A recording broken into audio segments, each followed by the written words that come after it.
Hello, and welcome to this Penny Dragon game stream. My name is Tom, and I will be your GM tonight for the commencement of a new campaign, Candlekeep Mysteries. We'll get to in just a moment, but a few announcements before we start. Penny Dragon now has 7 campaigns in its schedule, streaming across 4 evenings a week. Each Tuesday, you can join the Fellowship of the Fallen. The party has dealt with the elementals summoned by the cult. But what are the missing children and the villagers? DM Joanne promises a surprise in store for the party. Oh gods. Then on alternate Thursdays, GM Craig takes us on a brand new campaign to the chilly north where the party comes together as a string of grisly murders sweeps the 10 towns. The people on the Dale on Edge as this faceless killer stalks the tundra. And the question in everyone's minds is, will I be next? This Friday's game will have GM Richard and the Churn Gang back in the ongoing Humblewood campaign. Woot has killed her sister Clarabelle and the gods are preparing for war. Next Friday, meanwhile, will be the return of the nightly Sophrone saga, after the first part of Operation Aberration that GM Dave ran last week.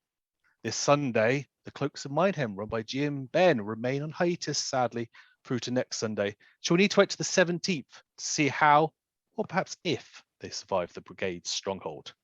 Meanwhile, the Violet Madness, with GM Mark at the helm, returns on the 10th. In case you missed it, the previous Madness episode had everything: a horse race, walls of fire, people getting polymorphed and banished, murderous thieves, and Raven Queen pamphlets, of all things.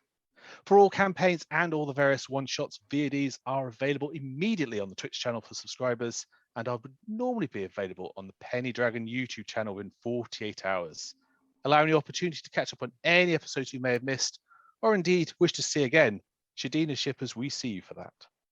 As always, you can influence the game by the use of channel points, bits, and subscriptions, providing bless, inspirations, and healings to any of the players, or to the GM, perhaps.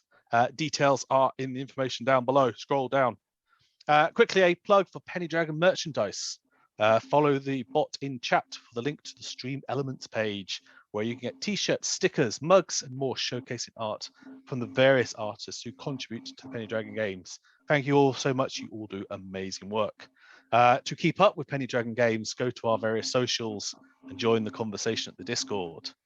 For this stream, I'd like to shout out Dungeon Alchemist, which will be the map program I'm using exclusively to create all the encounter maps the party experience, as well as the landing page that we see ourselves on now.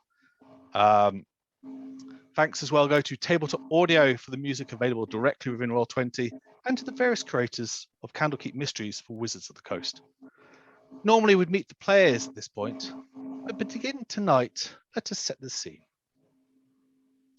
By the Dale reckoning, it is the year 1498, and spring is just turning into summer at the Sword Coast on the western edge of the continent of Faerun. It is a land that has seen much turmoil over the years, from the frigid wastes to the Icewind Dale, always locked into winter. Southwards past the city of Neverwinter, where Lord Neverember continues to consolidate his power on the backs of adventuring parties such as the Fellowship of the Fallen. Southward still lies the city of Waterdeep, as always the site of secret intrigues between the power factions, where old factions such as the Zentarum and the Harpers now contend with the new adventurers guilds such as Lambert and Wolf. We continue more south along the coast of Baldur's Gate, paranoid and wary about potential fiendish ambitions of its sister city Etorial. And as we continue this journey, approaching the cloud peaks that separate the Sword Coast from the country of Arm, we come to the town of Beregost. Fairly unremarkable, other than a minor part in the events now colloquially known as the Storm King's Thunder, this town is most well known as the nearest settlement to the great library of Candlekeep. Candlekeep is renowned across the lands as the central repository of magical tomes, unique books, and scrolls of power. Most recently, the scribes of Candlekeep, known as the Avowed, hosted a festival in the town of Beregost, celebrating the Day of Denir, the lost god of scribes. A minor part of this celebration was a call to arms for an adventuring party to provide assistance within the great library in tracking down literary works not yet in the collection. Such a group was indeed assembled and had an early success in the basement of a long-ruined wizard's tower. The reward for this was a night of revelry in the microbrewery now situated above those ruins. And then 2 days of boredom after being assigned to watch over the dismantling of the festival marquees. We are now 3 days after that, the morning sun strikes up. And you, my adventuring party, are now finally available to make your way to Candlekeep and formally assume your duties. The town guards open the gates, let you out on the coastal road, and our players stand before us. John, why don't you introduce us to your character first? How's it, everyone? I am Jean. I play Frody Stoutfoot. He is a halfling of the sorcerer variety who, up until 3 days ago, was 1 inch shorter than he currently. Yeah, 1 inch, or was it 2 inches? I can't remember. 2 inches shorter than he currently is because of a wild magic surge. So, yeah, looking to throw some more chaos into this pot than there already is. Not that it's needed. If we're talking of chaos, let's go to Dave next for your character. Hey all, I'm Dave and I'm playing Richard Blythorn, a dashingly handsome young noble, fifth in line for the throne, who realised he was actually in fifth in line for a life of boredom and fled his life of privilege for one of adventure. Richard is highly skilled with his rapier and wit and has a particular affinity for picking locks, but more about that later. Thank you kindly. Mark, let us introduce you to your character. Characters. Hi, I'm Mark, and I shall be playing Hendrik Mortar and Bone Scavenger Pistol, collectively known as Mortar and Pistol, a 16-year-old lizard folk wizard with an apparent identity crisis, so it seems. He's most likely the only person in Candlekeep that you could have 2 completely different conversations with at the same time. But when he introduces himself as Mortar, you'll find that he's a bit of a know-it-all and will not hide that fact one little bit. He's a very calm and calculated individual. But when he introduces himself as Pestle, however, he is quite feral, dim-witted, but he always tries his darndest. Thank you very much. Christian, our man in the tech bunker, now released out into the front lines. Hey. Who is your character for today? Yeah, I'm Christian and I'm playing Brew. He's a wood elf monk. A bit of a rule breaker. He would regularly sneak out of the monastery to go and spend his evenings in the taverns. And yeah, that's me. I'm sure there'll be more about that at another point. Ben, we'll come to you next. Hi, I'm Ben. I will be playing the Iron Mind. He is a human fighter with where's my zoom gone? Sorry. He is a human fighter with the magic initiate feat because he has some psionic abilities. He is an Iron Mind, which are elite bodyguards that are trained from as early as the school can get them to be completely obedient and have no sense of self, which makes them perfect bodyguards. So he has no name or sense of identity. He refers to himself as this one or one, not referring to himself as I or by a name. So he's just, but he on the way to his first assignment, his master to be died in an accident. So he is now wandering without someone to give him orders, but he has very recently latched onto somebody and is acting as a de facto bodyguard to Ori or Auri. I've forgotten the pronunciation. I'm sorry. That is the Iron Mind. He is he's not as chatty as I am. Thank you kindly. And let's come to our last character who has her own bodyguard. Kira, take it away. Hi, I'm Kira. I'm going to be playing Ori. She's a very young half-elf bard, about 5'6", pale skin, green eyes, bright red hair, changes her mood and mind as quickly as a key. She's an entertainer, a singer. She sings, I don't. And she's set out on this journey. Marvellous. Auri, you are, as a new member of the Avowed, the de facto leader of this group, whether you choose to accept that role or not. You are aware that at this point it is some 40 miles from the town of Beregost to, as I move all over to the map,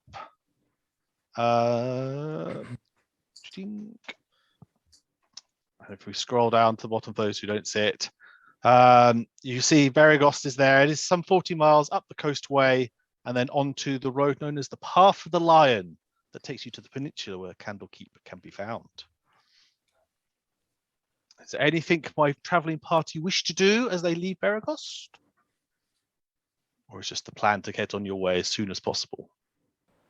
Yeah, that's Yeah, the I've plan for me. sorry, definitely gone and with the newfound cash that we found, I will go and exchange my try and sell my leather armor for it's actually pretty good condition for studded leather armor.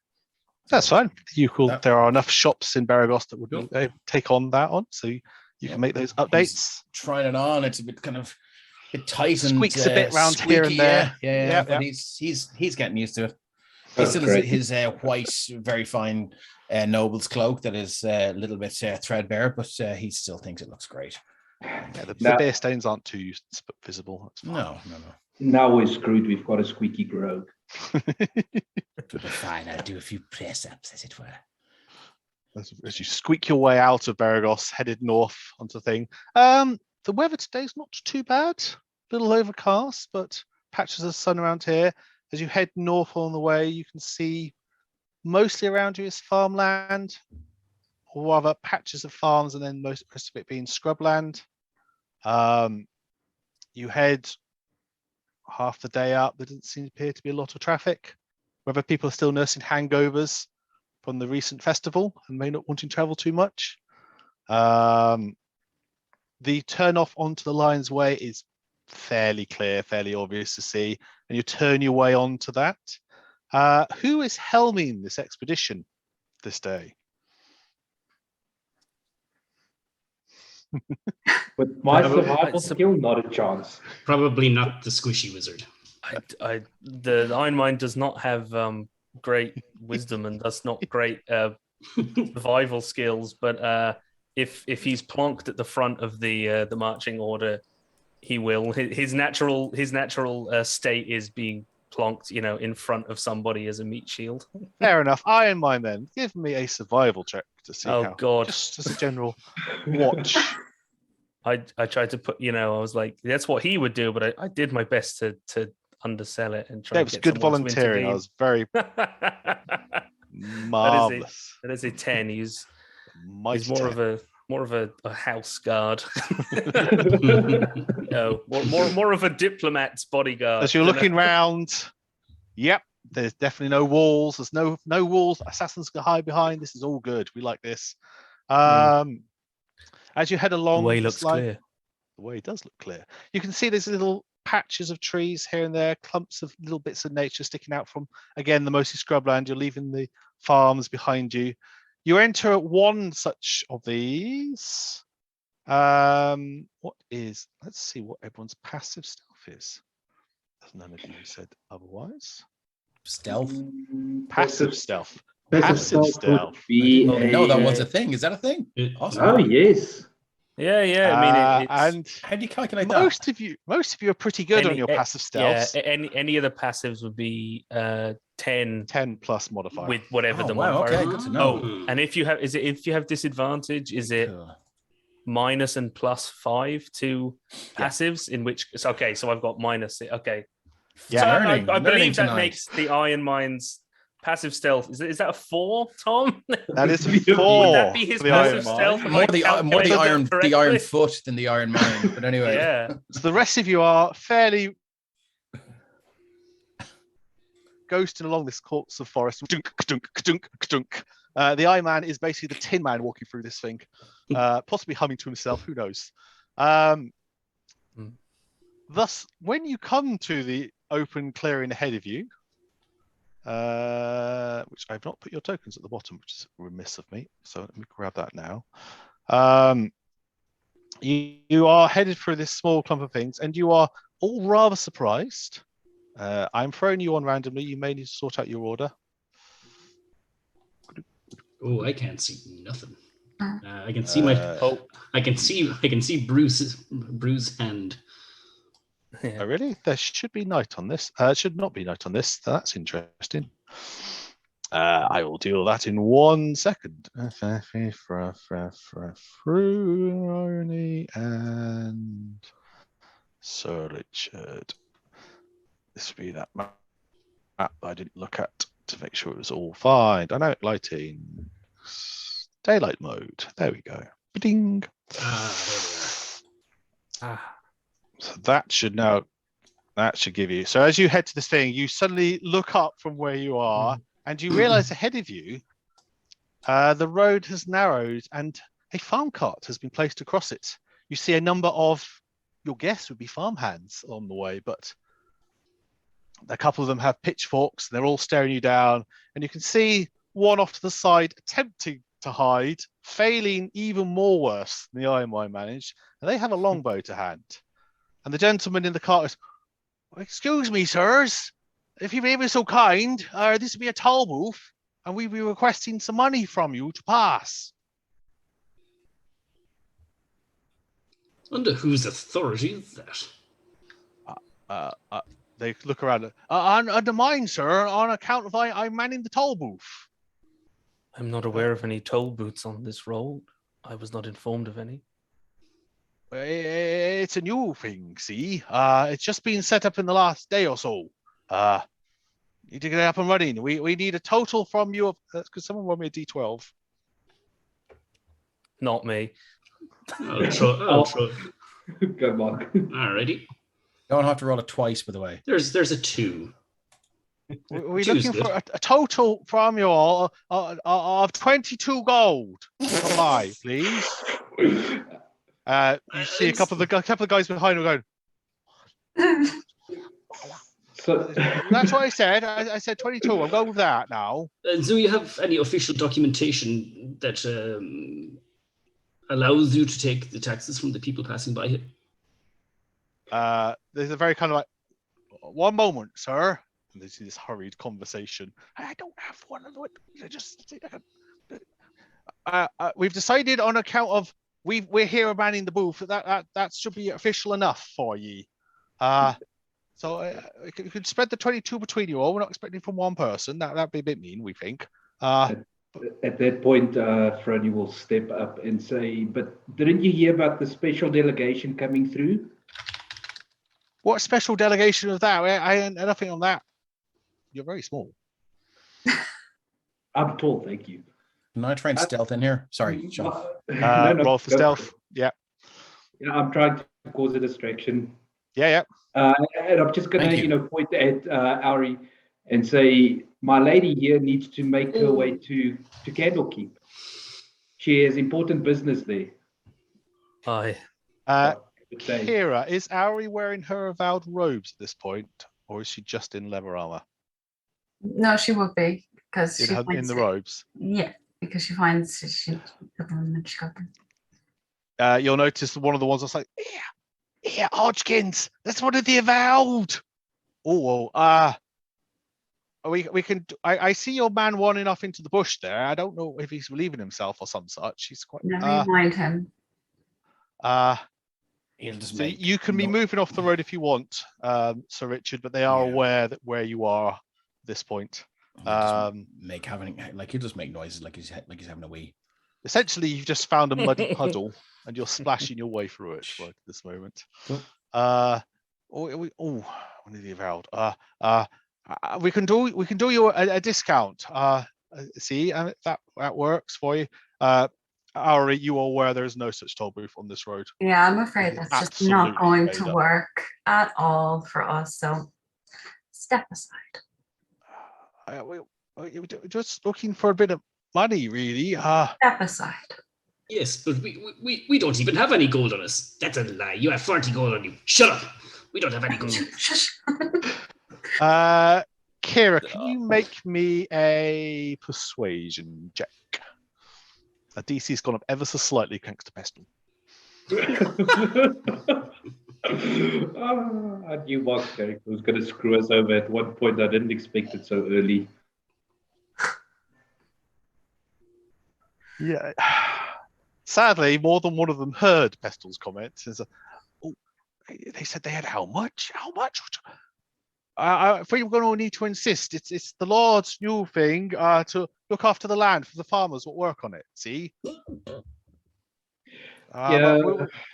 I'm not even going to roll insight on that one.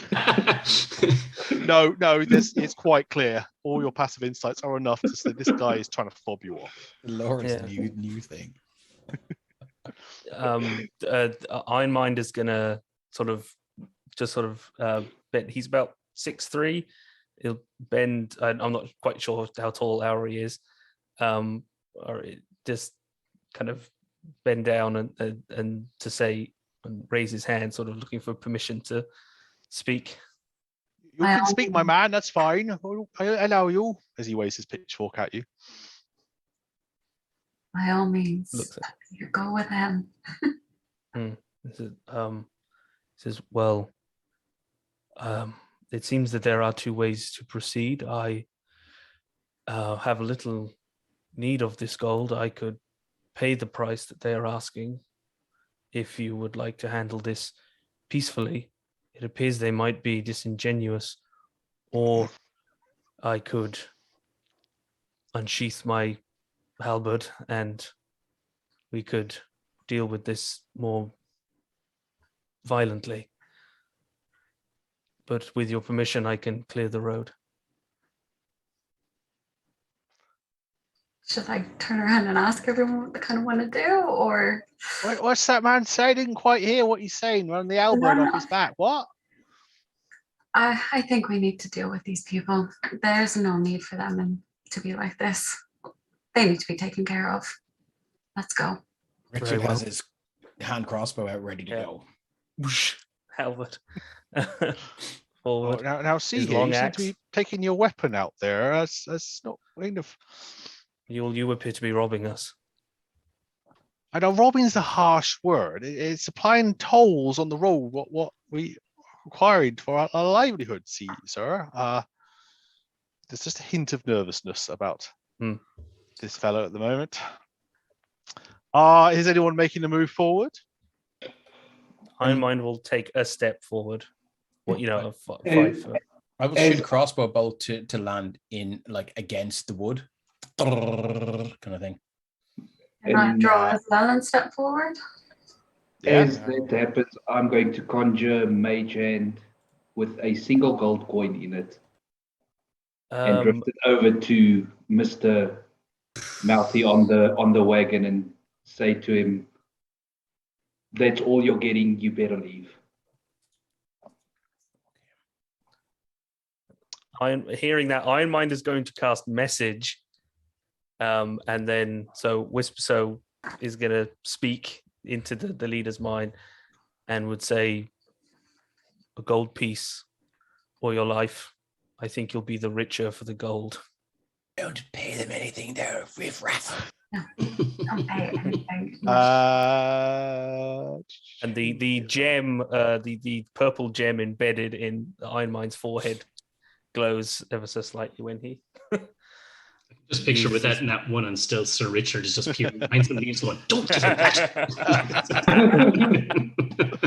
Very probably. Iron Mind, roll me a d20 and as your charisma modifier. That's not going to be good. Use my blast to give him -4 in this. Where is my? Dave just wants to burn a hobo his way through this. Oh, sorry. I need to add my. Well, it's going to be -1, I think. So 5. He has -1 is too much charisma for him. He has no sense of self. He's very charismatic for who he is. See, they only rolled an 8, so you weren't going to need much. But so there is one moment where the guy's just reaching out for it, and then he hears Sir Richard go, "Don't pay them that." Well, that's not mean of you. Right, lads, get in them. And let's roll initiative. Excellent. Here we go. 1916. Oh, very, very apt. Of course, I'll roll a natural one. If Wait, it lasts, does halfling luck extend to initiative? It is initiative. It is technically a Dex ability check because bards get Ability checks. Yeah. All right. Let's go again. Nice. Yay. Sorry, where is my? Oh, there it is. Oh, great. Oh. Hey, So better than much a one. better. Better than a one. Okay. Is that everybody? Yeah. Yeah. How high is that, Tom? Sorry, quick question. That is it's 10 foot or so where they are currently. So she's 10 foot up. Okay, good to know. Yes. Let's go a bit of. I don't remember what that battle music. Let's try this battle music. Let's see what happens. So, mortar and pestle. Nice. Whichever one of you goes first. Okay, it's gonna be Mortar, and he's going to see that everyone is kind of ready for action. He'll just be like, conjure a flame into his hand and toss it right towards this old wagon here, and the cart below the wagon. I understand. So you're aiming to hit the cart, or you're aiming to No, hit... no, the guy. I'm just kidding. Okay. Firebolt is what is happening. That's a 15 to 15 is enough. You roll Okay. for some damage. And the damage will be 3 points of fire damage. He cries out as in shock and surprise and a little bit of pain. Is that thing? Yes, it's not my strongest flaming bolt, but try harder next time, yeah? Any movement? Any bonus actions? Oh, I am staying put. All right. Brew. Yeah. I don't really want to get closer for now, but I'll go and stand there. I don't want to get up in the middle of them. So yeah, that's all for me for now. That's all for you for now. Alrighty. The commoner struggling with their longbow up there. They can see you, Sir Richard, trying to head towards them on that wonderful stealth you rolled. So they will clumsily attempt to send an arrow towards you. And I've just closed their sheet, which is a very bad time to have done that. Where is their sheet gone? If you alt click their token, if you alt double click their token, it'll pop back up. Yeah, I've mixed them up for who they should be. So I'm trying to find now the list on that ridiculous thing where I did press them in the wrong place and gone, they should be over here.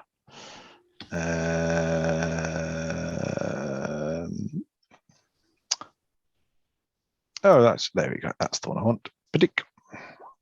Oh, shit. That'll do it, sir. So they've had time to watch you to line this up. And at close range, despite their ineptitude with it, that is pretty good damage. Yeah, he's hurt. Level 1, ladies and gentlemen. And there's always that look of shock as they go, oh, whoo. I didn't realize quite how strong they were going to be able to doing that. But it's your chance to respond. Indeed, Sir it is. Richard. So he will bonus action quaff his potion of healing immediately. So I do believe I rolled 2d4 plus 2. If you're using a bonus action, yes, you roll with bonus actions. And for those watching, potions are a bonus action to roll or an action to take the full amount. Plus 7. Cool. Okay. So he goes, the arrow goes through him and he goes, ah! Makes a little kind of high-pitched squeal that even he's surprised about. Uncorks the thing and throws a bit in the wound, knocks the rest back, and he goes, see the wound closing up. Damn you, commoner. Time for you to die. And he'll take a shot with his hand crossbow. Go for it. That will be an 18 for 5 piercing. 5 damage because they are aware. And that is... They just keel over. Still that look of surprise on their face for the damage they've done to you. I warned you. Well, I didn't, but you got the message. Here you go. 5, 10, 15, 20, 25, 30. He'll end up here. Still kind of in the trees a little bit. Okay. Oh, he is a bonus action, isn't he? You used it. No, he used it already. Yep, cool. Thanks. The commoner here calls out, oh my god, they killed Vanessa! You bastards! And he will load up his sling and he will Yeah, he will go for you, Sir Richard, because you are the one who did that killing blow. Wow, okay, great. The weapon For of 19 to hit. That'll do it, yeah. Jesus. For 1 bludgeoning damage. Yeah, got a hit. Oh, he doesn't seem anything more than irate. Should I have done that? And that person pops back a little ways. Yeah, Rod, you go next. You go next. And we will move then on to this one here. We'll climb up onto the cart next to the other one. And they are just going to throw a rock at Brew as you are the nearest person there.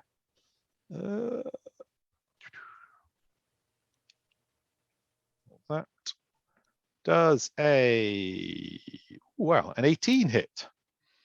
It does. Cool. You will take 1 point of bludgeoning damage. Here, Hodgkins, we don't seem to be doing much to them. Are you sure? And Iron Mind. Going to move up here. Get within your man within reach of his halberd. Yep. And is gonna swing on this dude. Is the leader Hodgkins? The leader is Hodgkins, Hodgkins? yes. Okay. Come on. Oof. 11, I think, is just not enough. I think it's gonna miss. It does miss. He Now just manages to kind of duck back, and you just catch the rail of the cart. Oh damn! I always forget. It's action surge, second level, second wind, first level. I don't have action surge. This is a very bad job interview for bodyguard. You did all right in the previous one down in the basement. Yeah, So this is true. Yeah. He swings. Cool. Anything else? He's just gonna say, "Flee." I would suggest you flee. Okay. Ari, you are next. She's really annoyed at these people now, so I think it's gonna. Can she step forward then and to the side, Iron Mind, and could she cast Vicious Mockery on I don't know. Leader? Can she? Can. We can She try. absolutely, you can do. Yeah. So she is going to do that, and she's going to look at him while she's doing it and go, "Is this really how you pictured your life turning out?" Oh, wow. Going with the mom comment straight off the bat. Yeah. It is not how he pictured his life. And you see he's just suddenly racked with guilt and pain, and does not would be much more than bloodied if we were on the old systems. It's very much more weak and frail all of a sudden. And I believe that would be something off his next. Yeah. His disadvantage on his next attack roll. Lovely. Anything else? No.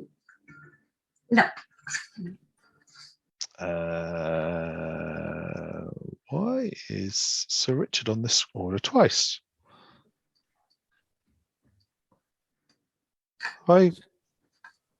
Interesting. I don't see myself twice on that. No, he's not. He's not twice on mine. No, he is on mine. I mean, I can go twice if you like, but unless there's mortar and pestles. Unless they get look two a bit similar. Maybe. What's that? No, I was saying unless it was mortar and pestle on twice as well for me. It's very odd. Oh. I'll just skip to them, I suppose. I will skip past those turns. Yeah. I just got hasted at a very low level. Yeah. Are they on like twice in a row on each one, or are they at different? They're at different points. There's different initiative numbers. Weird. Very odd. So this one will clumsily stumble his way onto there, sees Auri, and actually doesn't go straight for the person behind. See, they do not want to. Something about the rows go, oh, no, maybe not. And the club will come towards you, Brew, for a 5. No. as it just kind of misses everyone entirely. As these two people kind of looking over it. Auri, you almost hear it. Sorry, miss. Didn't mean to. Let's pass. Fronny.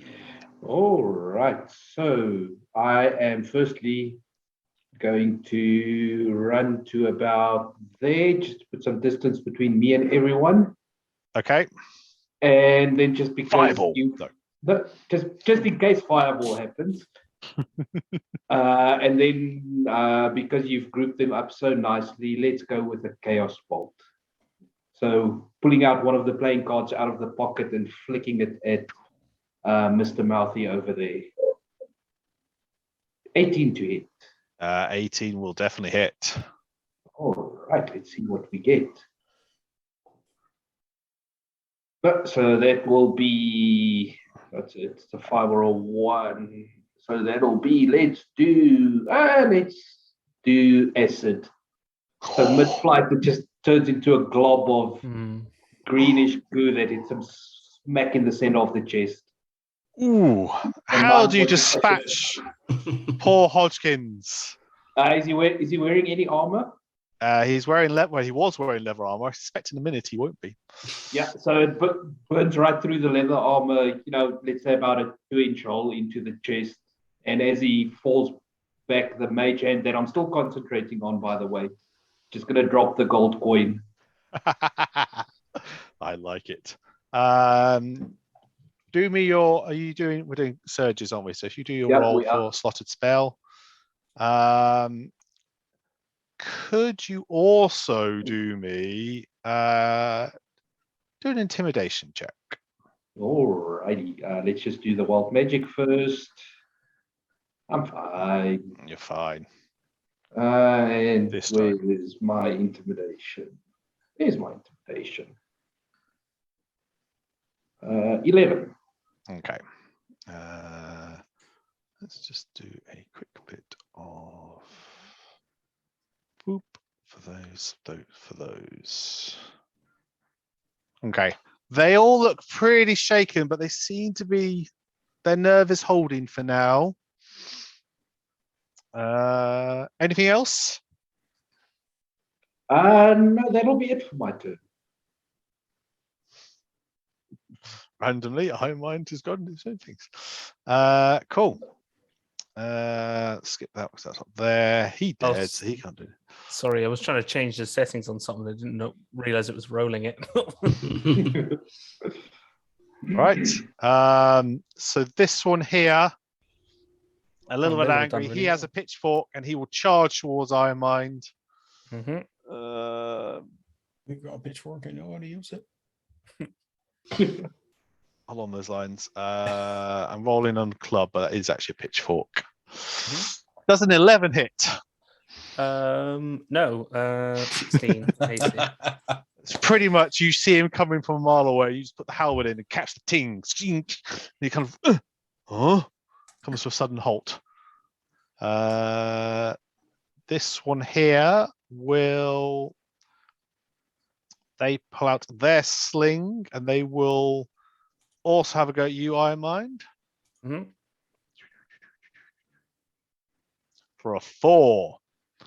There he manages to miss the person in the wagon as this thing flies past. Here, Atkins, what are you doing?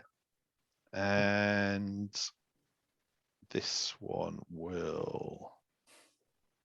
So this one is going to start scrambling up. We'll attempt to climb up that log to the bit that's higher up. So I'll have them make a dex check. And they will go arse over kettle onto the floor this side. You get the impression they were possibly going up to try and get the short bow. Top of the round. Mr. Lizard Man. Or Lizard Folk, I suppose.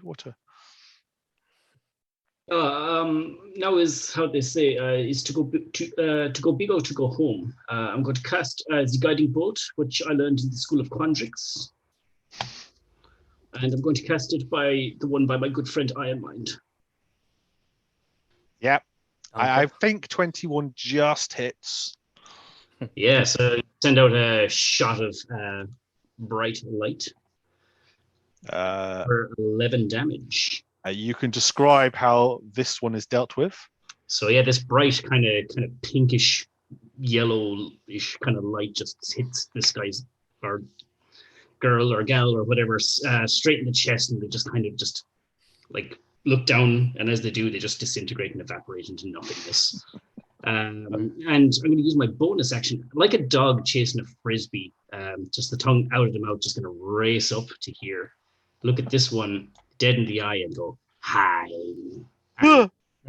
And bite them big time with the hungry jaws trait that I have. Jaws.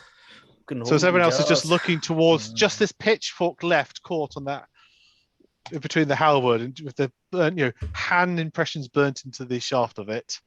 8 will not do. That's fair. That's fair. Somehow, God knows how, but somehow you're not able to quite get past. This one is so skittish; they're already backing out the way. Do roll me another intimidation check while you're there. I shall. That is a 16. Yeah, there's a very definite uh-oh. And you get the impression they aren't going to be hanging around for very long in that spot. But it is Brew who goes next. Hey, me. Okay, so I'm gonna have a look at the one in front of me and say, you all could have been like the wind and just blown away. But now you have to be like stubborn boulders, and I'll have to crush you. And I'm gonna hit this one with a short sword. Okay.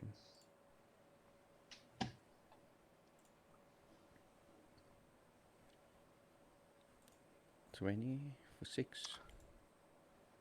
Lovely. So that short sword just comes out and the head flies and lands on this outcropping of rock up here, staring down at everyone.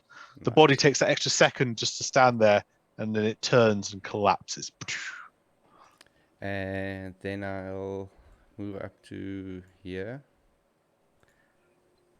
And then bonus action, unarmed strike. Give him a backhanded slap. Which one are you going? You going for one on the wagon or the one to the side? Okay. Yeah. Oh, please tell me you bitch slap him to death. Nice. If you wish to bitch slap him to death, you may well do That so. is what I do. Fucking hell. That is so fast. The hand goes around, and the audible crack as the net snaps echoes back through off the trees. Awesome.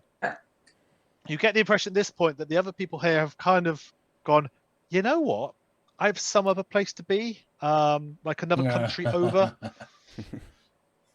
Cool. And that's it for me. That's it for you. So they are definitely looking to run, but Sir Richard, you are before they get to move. 10, 15. Is this...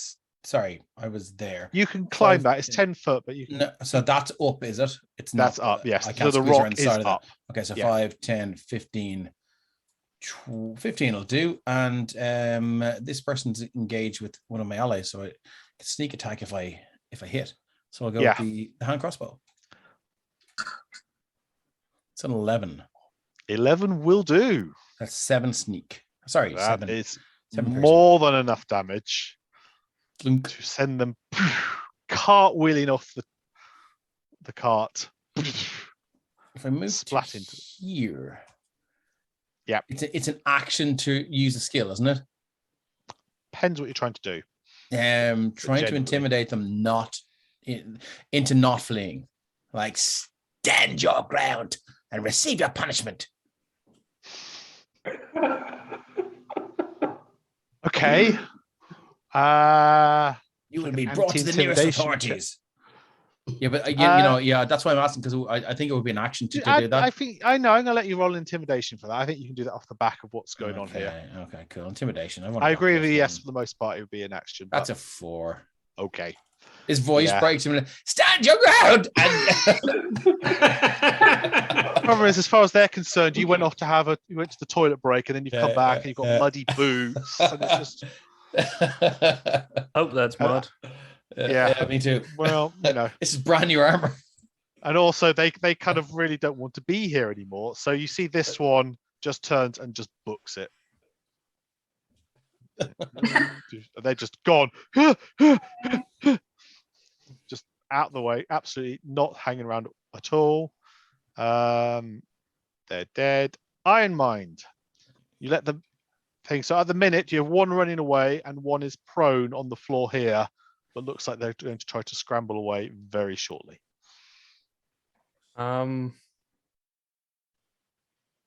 Mind is, well, he was, as far as he sees it, they initiated. He is just to do his job. He was threatening the people that are his charge. So he is going to fire 2 of his magic missiles at the one fleeing and 1 at the one that's prone. All right. And he is going to release psionic bolts of force from his gem. Now I don't know if it's gonna. Oh, sorry, I got a roll. So 2 at the one running and 1 on One. the round on the grow. Two. I'm. Oh, Okay. I did this. Yeah. I say I'm happy for you to 7 roll and- once for all 3 of them, but you can roll separately. Oh, sorry. It's up, well, that's up to you. I don't mind which you pick on that one. So it's the first 2 to the one running and the second one to 7, one on yeah. the floor. 7 to the running one, 5 to the prone. Describe how you finish this encounter. It's pretty bloodless. It's just he stands and he sort of starts, kind of laying his halberd to rest in rest position, and he touches the gem on his forehead, and then and they just go and sort of ding them in the head, and sort of concussive blast just kind of knock them out painlessly, bloodlessly. Are you going for to knock them unconscious, or are you going to kill? No, it's lethal. It's the threat. He hasn't really developed much of a moral code yet. That's absolutely fair. Yeah. So as this one scrabbles away in the dirt and that one's running hell for leather on the lion's way, the bolts go in. The guy who's running goes another 5 foot or so along, skidding through along the dusty road. And with that, we are out of combat. Check the leader, please. You may check the leader. Roll an investigation check. Yeah. He is. Iron Mind's I'm just going to use going to my say. bless. Oh, I'm. That'll be a 12. Is it? 10. 10. Sorry, it was 6 I rolled. Sorry. Cool. So on this person, you find roll me a d4.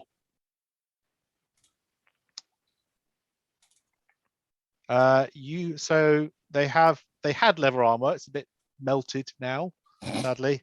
But you do find a packet of turnip seeds, and that's it. Turnip seeds. Turnip seeds. Okay, that's what I thought I heard.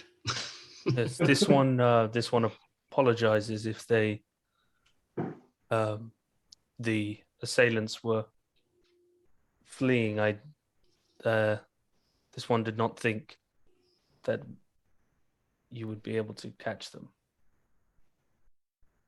Should this one apprehend ruffians in the future, or slay them? I guess it really does depend. I guess we'll know when we get there. We'll know what they're like. We get to judge them, see what their intentions are. If they're ill-willed, can't be having that. So. Very well. I'm just gonna tap Ori on the shoulder and just look down at the corpse next to her, and he's just gonna say, "Are you going to eat that?" Can we check it first? See if there's anything on it. You can make it. You can check it if you like. I find generally if it's metallic or valuable, he tends to regurgitate it. It wouldn't be good for your digestion. It's a little bit slimy, but still usable. Pestle does not eat the shinies. No, please go on. This one won't be eating it. I mean, at this point, it is late afternoon. I'm going to save you doing your investigation checks. You do not find anything of value on any of them. You find a crudely made straw doll on one. You find a kind of homemade wooden ring on another, which might have served in place of a wedding ring, and that's pretty much all you find. I mean, I'll take one of the slings. Sure. Yeah, I mean, the slings are fine. If someone wants a pitchfork, they can have a pitchfork.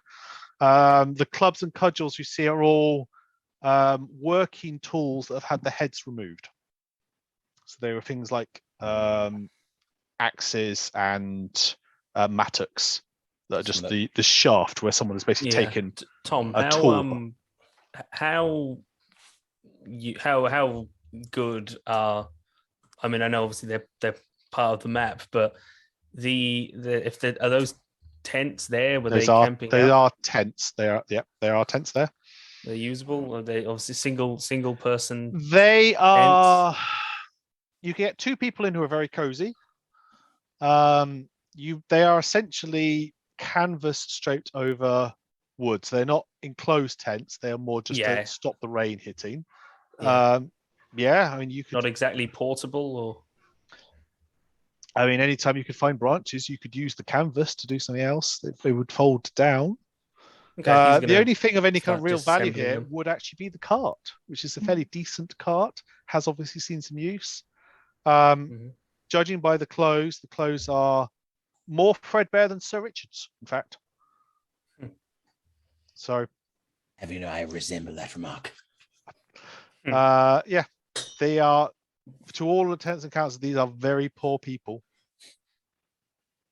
You find nothing of value in the tents, well, such as they are. Poor now for their lack of lives.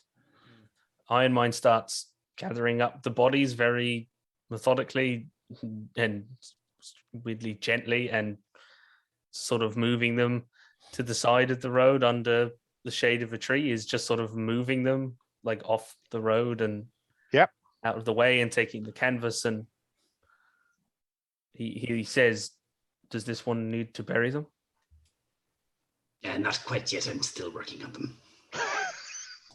Apologies. Let the man have his lunch. I will say he looks really embarrassed. Like he looks like he just, severely offended you. So like he's like finished munching, but he's now kind of harvesting a couple of bones to kind of use for tools later on. Make me a medicine check with advantage. Medicine check with advantage coming your way. Because I suspect that Pestle is very good at this.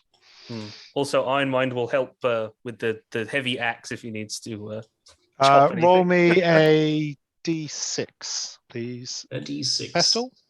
That's a 5. That is 5 meat-based rations, should you want them. Ooh. From the 8 bodies in total. Depending on how long you want to spend on this and how much your companions can cope with a slightly grisly task. I'm imagining like just a hunk of meat, like just on the tip of a bone, like some sort of meat lollipop.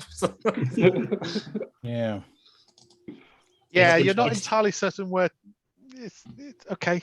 It's what he wants to do. It's been tenderized since Brew beat it up. Can Sir Richard have a chat with Morton or Pestle about this? If he wants. Okay. Yeah. Sir Richard will walk up and go, my, can you really gain sustenance from humanoids? And he's just like already munching something. He goes, This sustains you, does it? He's like, it sustains this one. Not quite me. It's not.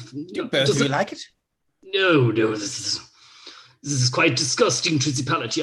But no, you poor dear. I think it's quite tasty, though. And do you need to cook it, or do you just go like place it over the fire and flames and roast it or so? Sometimes Mortar pre-cooks the meat with his flames. Oh, very well. So you can just the go ahead and eat. You have in D&D, I love it. Humanoid. I've never seen this. This is exactly why I left. Would you like some?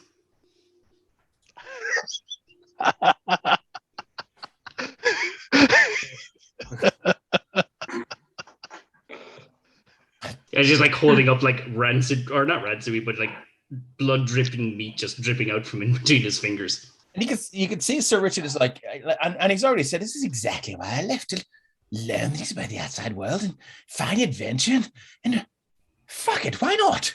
And he'll take whatever it is, and he'll just take a little bite, and he'll swallow it. Do we need to make you roll a Constitution save for this? That's your call, DM. Or wisdom. Wisdom might be. Yeah. I think how- let's see how well you sleep tonight, and we'll work on it that way. Okay. Cool. Does anyone else want to do anything in this meat house all of a sudden that we've found ourselves in? No. I mean, you could set up camp here if you want. Ari, you reckon you're probably about halfway at this point, so you got maybe 20 miles. You could push on another couple of hours if you wanted.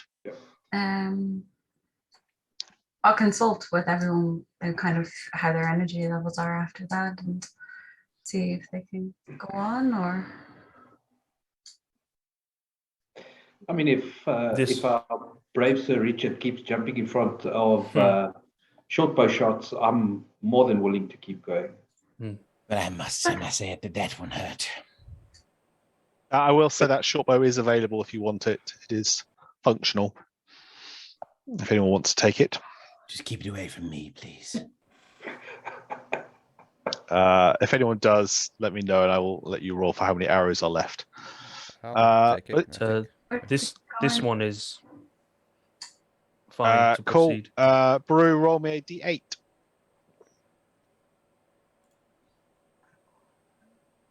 There were 2 arrows left in this crude quiver. Cool. But yeah, you can add that to your itinerary. Cool. Thanks. So do you leave the cart on the road, or have you pushed everything off to the side now? Let's move it off to the side, shall we? Moved as much as possible, but yeah, I don't know if we're taking the cart or not. The Iron Mind will offer to the best of his ability pull the cart in lieu of a pack animal. Don't know how well it will go. It's up to you if you decide you need a cart or not. You're not expected to bring one as the entrance fee, so He doesn't. Maybe they're missing a cart, or they would like to purchase one or whatever. I don't know, but seems valuable. Oh, are you resting here, or do you want to push on? That's My adventuring party repeating of on me. misfits. Should we push on? Very well. Yeah, I'm happy to push on. If you are Shall we Cool. bring the in cart? good spirits, then hi. Let's keep going. Oh, If Richard sorry. wants to try and jump, if Richard jumps in the cart, Iron Mind will do his best to just immediately kind of, start like a rickshaw, sort of do his best to ferry Sir Richard around. Well, I, my dear fellow, I won't say no. It wasn't my intention, but now that you're offering, sir, very well. Iron Mind, do me an athletics check, and we'll see how far you can get along the lines. Yeah. I'm rather lithe and light, sir. And any suggestion to the contrary will be met with sadness. 17.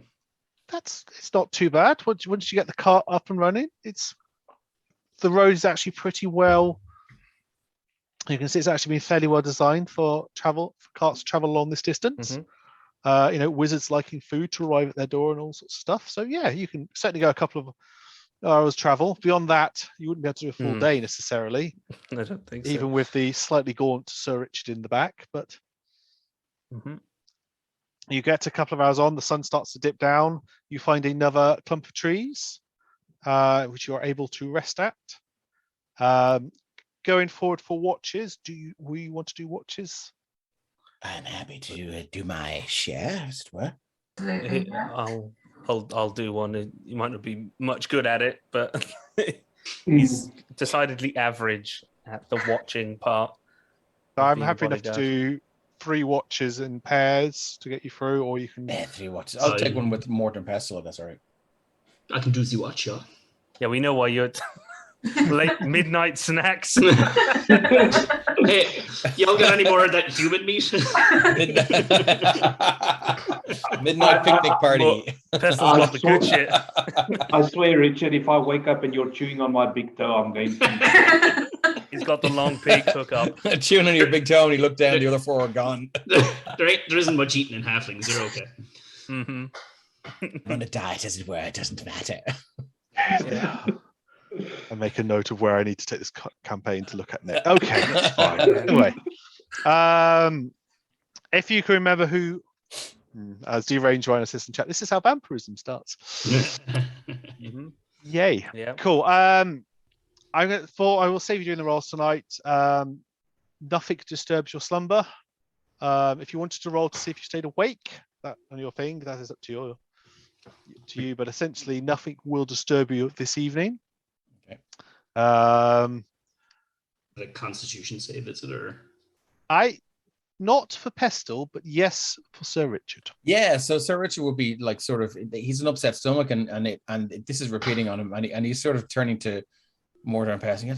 I say, I can't say I'm a fan of this. However do you get by? It's not agreeing with me at all. As my old dear Aldedum said once, try everything once. So can't save. I haven't tried Can't anything save. else. This is all I've eaten. Yes, I got a +1 on this, so that's what. Let's see. 13. It's not bad. You don't bring anything up unless you wish to, but very definitely, you're making a note. This might not be something to make a habit of. No, definitely not. But no, yeah. So he's just. So yeah, yes, but no, there is no trail left from your stomach in the morning. Okay. What was the bit you gave him? Oh, I mean, he probably had like a thigh bone in his hand or something. Yeah. Wow. Okay. Good to know. But Dark meat. Yeah. Thigh anything he wants. Like seeing your system is very much upset by this. Mortar is going to kick in. He'll say, "You get used to it over time." Yeah. There's one morning I woke up and human tongue in my teeth. I'd rather not spend the time to get used to it. But Flossing with tendons. very well. As I said, try anything once, never again with that one. Oh dear. So the night passes. The next day looms, and you carry along the way. You start to see ahead of you now. You can start to see the first turrets, the first towers of Candlekeep starting to emerge before you. Let's move you over. It takes you a lot of the day to get to the point we're going to move you on to now. He checks to make sure he's put daylight onto this next map. I can see it fine, yeah. Cool. Yeah. Good. But as you get towards later in the afternoon, Candlekeep Library lays before you. It is this narrow peninsula that comes out, stretching into the Sea of Swords, and it looks not so much more like it's like a fantasy castle, pretty much. This thing. So it's a high wall surrounds the place. You can see towers of all shapes and sizes are interspersed through it.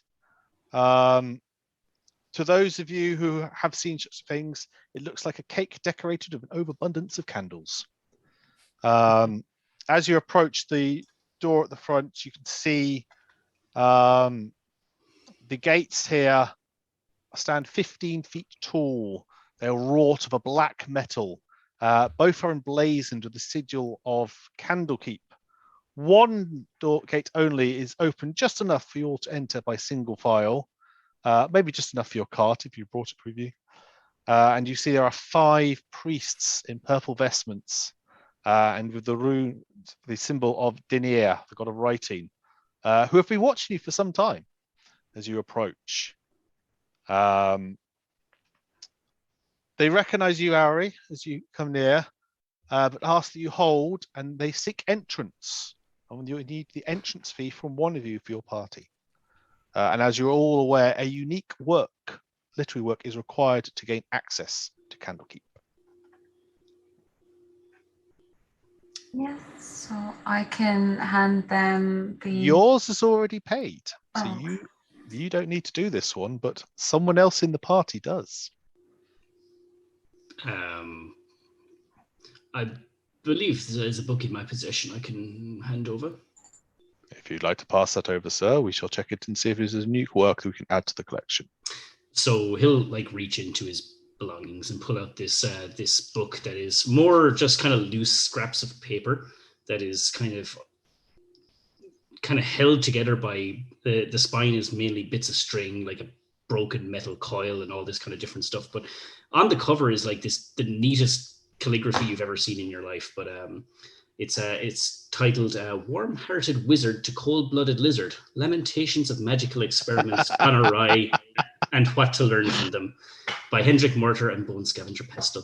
This is a collection of my research works and a little bit of my memoirs put in there. You'll find it is quite original. He takes it from you, doesn't seem in any way perturbed by its construction. You see him flicking through, reading through bits of it, pauses occasionally and kind of looks up as if he's having a conversation with someone else, goes back to flicking through more of it. You can see the four behind are all watching you, not doing anything, just standing fairly easy. This is indeed a unique work, sir. Yes, this shall serve as a 10-day entrance for you and your party. Please do enter into the Court of Air, and you are permitted access into Candlekeep. You come in to stand at the Court of Air. To your north, you see about a dozen or so of these tall towers, which Auri, you know, as the pillars of pedagogy. These are rings where those who seek research are able to get to private rooms. To the south, you can see stretched out at the southern edge of the Court of Air. You can see right by where you are, you can see there is a bath and a steam house. You said, judging by the steam that's coming out from it. Beyond that, you can see there are stables, which you could put your cart into if you wish. There is a smithy, ting, ting, working on horseshoes. As you go on round and enter into the court farther, you can see the temple to Ogmar, the god of knowledge, which is the deity of choice. And that's it. And then at the southern edge, you can see there is the House of Rest and the Heath, which seem to be a moderately sized tavern and an attached inn. And then there are a couple of other buildings you haven't had time to recognize. Is there a particular building you wish to go to? As the sun now begins to touch the horizon. Sorry, where was the Temple of Ogma? Temple of Ogma is here. Oh, thank you. Oh, sorry, right there. Sorry, I missed it. Yep. We'll go drag the cards into the stables and ask if he can get a new pair of new shoes, get groomed. No, he will leave the cart there, and you see that the stable hands who are there kind of watch you very curiously. But they don't say anything. They don't stop you. Then moves back to the party. Okay. Go to the smithy, if that's all right. You can go to the smithy if you want. If there's something you require there. Doff my cap and throw the white stained cloak over one shoulder, and hopefully it doesn't cover my head. And he'll say, "Hello, sir. Would that perchance be in the market for a cart? I have quite a fine specimen outside." Who runs the smithy? So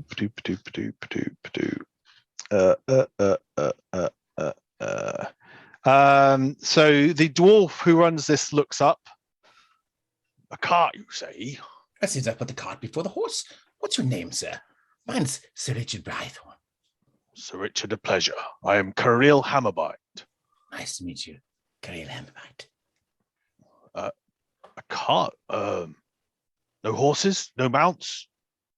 No, we bought it ourselves. It's rather comfy in the back. I'll take that word for you, sir. Allow me to look it over. I presume you'll be staying in the house of rest. I shall send one of the boys over later with a price if we decide to need it. Very well. Where's the best place to put it, as it were? Well, I see your man's taken it into the stables. I mean, that's Oh, as good a place as any. Well done, Iron Mind. Well done. You have been well trained by the look of it. Well, he just seems to do things before I think of them. But as it were, very, very well. I will chat to you soon. Let us know. We'll be staying where you said we're staying. Well, we'll all be in the Hive at some point this evening, I'm sure. You can come and see us for a drink if you wish. Or is that the boozer? The boozer, as you say, yes. Will all the boys be there? Drinking and will there be general ribaldry with the He's lads? starting to give you a very look at this point. Yes, sir. If you'll excuse me, I need to go back to my. Very well. Bye now, and you can, and as Sir Richard kind of dances away, very excited about getting down and dirty with the lads, as it were. Boys. Yep. Yeah. You see, Kirill is just everyone else who's watching sees Kirill's going. Gets all sorts, I suppose. Are you all headed to the boozer? I'm already halfway there. Yeah, I'm fine. I think you need to drink after that. I'm just following. Very good. So, from the outside, the Hearth appears to be a modest-sized inn tavern that you've normally seen. When you enter, I need to pull your tokens on for this. Where have you all gone? Lost my players. Here we go. Fronny is first. You notice, and Auri, you know this, and you're waiting to see what your compatriots say. The inn inside is a little bit larger than the outside would have suggested, by an order of magnitude. Richard, Iron Mind. I hope you can all see this. So this is very much larger than you were expecting this place to be. From the outside would look to be no larger than some of the inns you have stayed in Beragos and or else. This inn is big. Immediately check if my clothes aren't too big for me. Roll me an intelligence check. This is fascinating. It is bigger on the inside as it is on the outside. That would be a 21. No, it's fine. This to me, you somehow notice. I mean, this is some sort of extra dimensional magics. You notice that above the bar there is an intricate clockwork device about 2 foot in diameter, suspended in a faintly glowing crystal orb. You imagine this to be some sort of amplifier to achieve the magics that are worked here. You can see along the north and eastern walls there are doorways where there very definitely weren't doorways from the outside. The barkeep behind kind of nods over to you. Seems to be just sort of waiting for you. Even as you're stood in the doorway, a couple of the sort of younger Vowels who Auri, you don't recognize these ones, come in, and they're obviously used to this, and they're just kind of going straight to grab one of the servers and head in for presumably an evening's drinking. Does it look like anyone's gambling? Not currently. It doesn't appear to be, but you realize, of course, it may be the fact that it's only just starting to fill up. So there aren't a huge. Yeah, I'll just go, find a high chair and go plop at the bar and get an ale. Fair enough. I'll go and find a the bar is regular long. sized chair and do the same. Friendly. I'll come with. Burn. Hey, if I get enough wild magic surges and get my rolls right, I'll be taller than all of you. Fair point. The way you want to do this. Or you can get smaller. It is a half elf who wanders up to you. He's fairly stocky, short hair. There's just hints of sideburns to him. What can I get you? Whatever the house specialty is, around for my friends. Right, you are. And he'll start to pour pints for you as you're sorting yourselves out. Those of you with high enough perception will notice in the far corner there is an ogre sat in a chair. Oh my. Oh, yes. Do you think they know he's in here? He is currently reading a book. And as you watch him, he leans forward and he holds up this little teacup, puts it down and returns to his book. I bet that's full of blood. That's just little one, sir. He's fine. Are you sure? Yes, I mean, he's been here for years. We don't get any issues from him. Very good, sir. When Fronny orders the drinks, Iron Mind just stoops and sort of hovers and just gives a sort of a.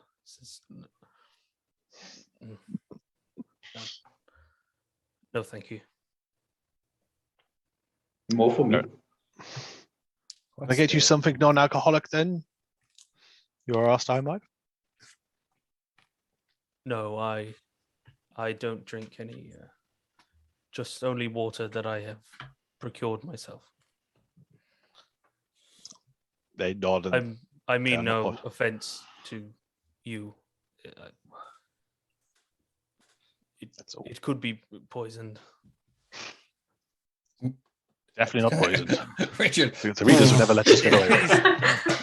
He is Sorry, what? he's flustered. This is more social interaction than he's ever had to do. More speaking without being spoken to than he's ever had.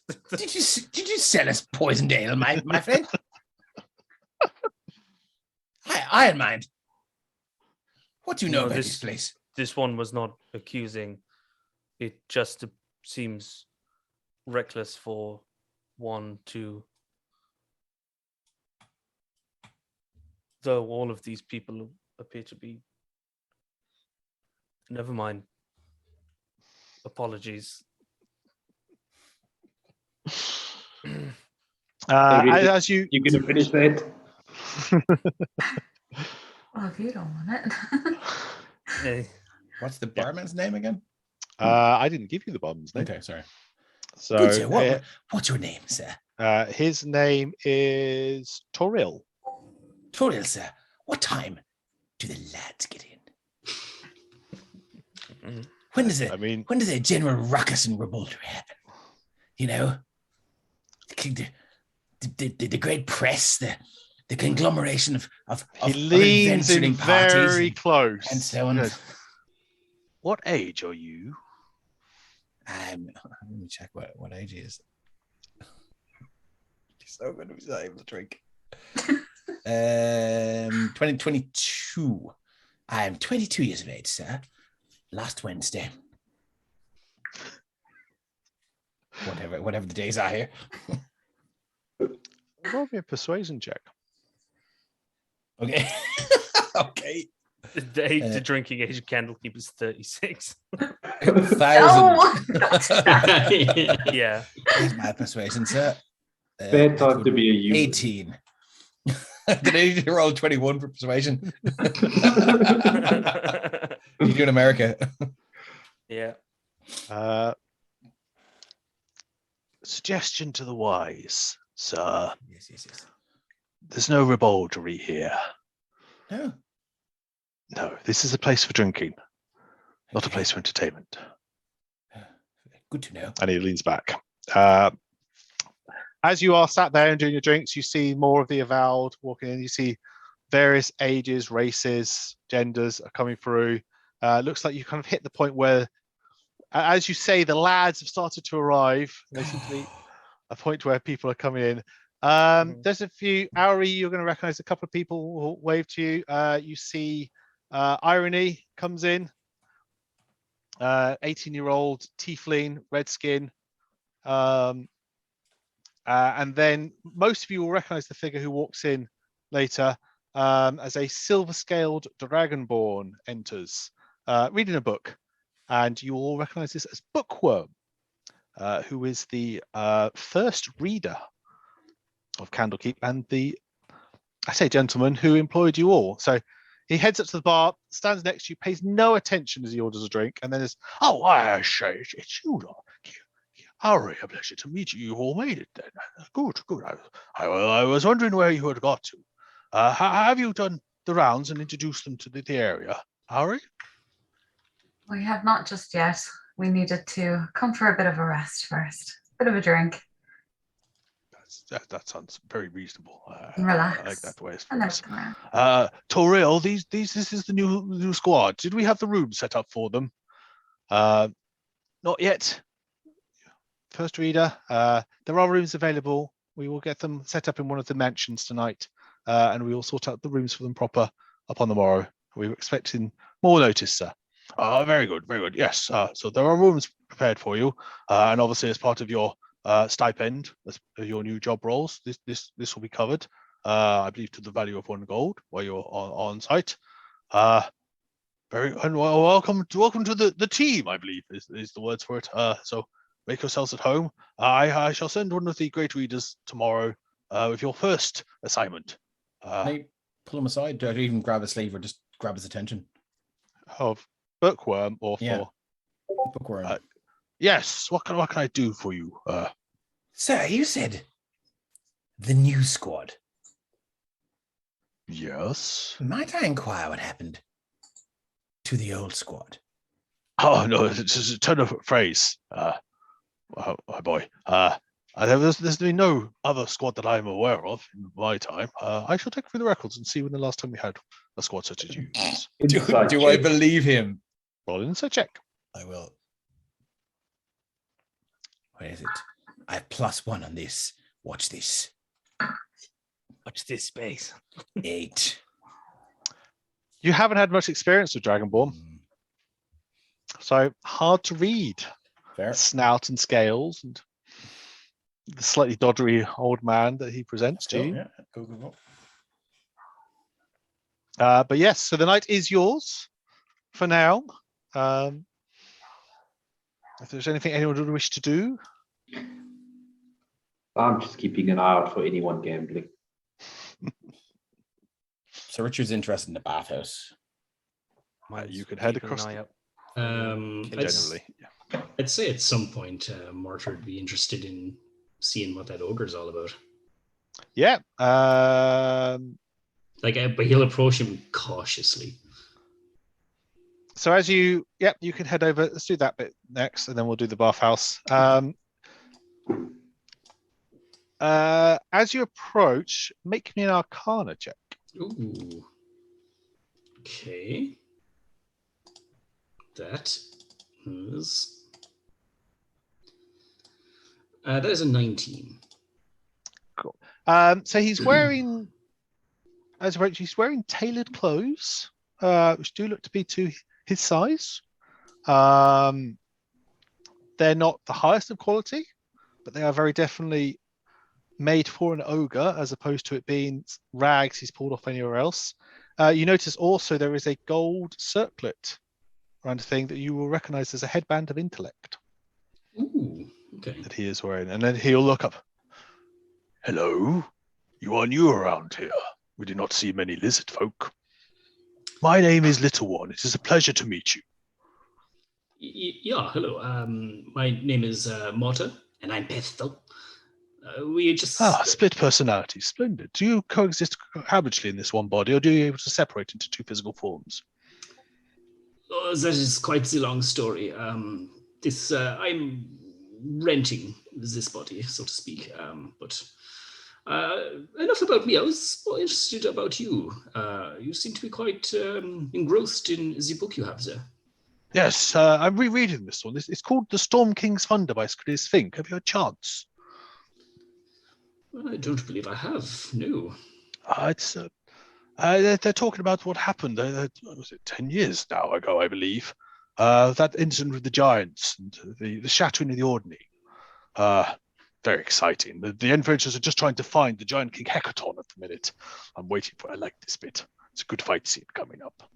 I'm happy to lend it to you afterwards if you are staying in Candlekeep, or are you just here for a 10-day? What are you researching as you're here? Well, the truth be told, I'm researching ways on getting myself back to myself. That sounds a perfectly reasonable thing. I'm sure there must be something in the Great Library that can do that. You might need to hunt out. Which of the great readers would you suggest? Probably you need to speak to Telas Evosti. He deals with curses and the weave, which might be the thing you need to deal with, I suspect, in this instance. That was Telas Avasti. Telas Avosti. I will put that in chat so you can see how that is thing. Perfect. Well, thank you for the recommendation. I should be sure to seek them out. I am curious, however. The circlet around your forehead seems to be quite a valuable and magical piece of equipment. May I ask how you procured this? It's a story that everyone likes to know about me. Definitely you are new to it. Yes, once upon a time I was, like many others of my kind, as brutish and cruel and lived only for the fight and the eating.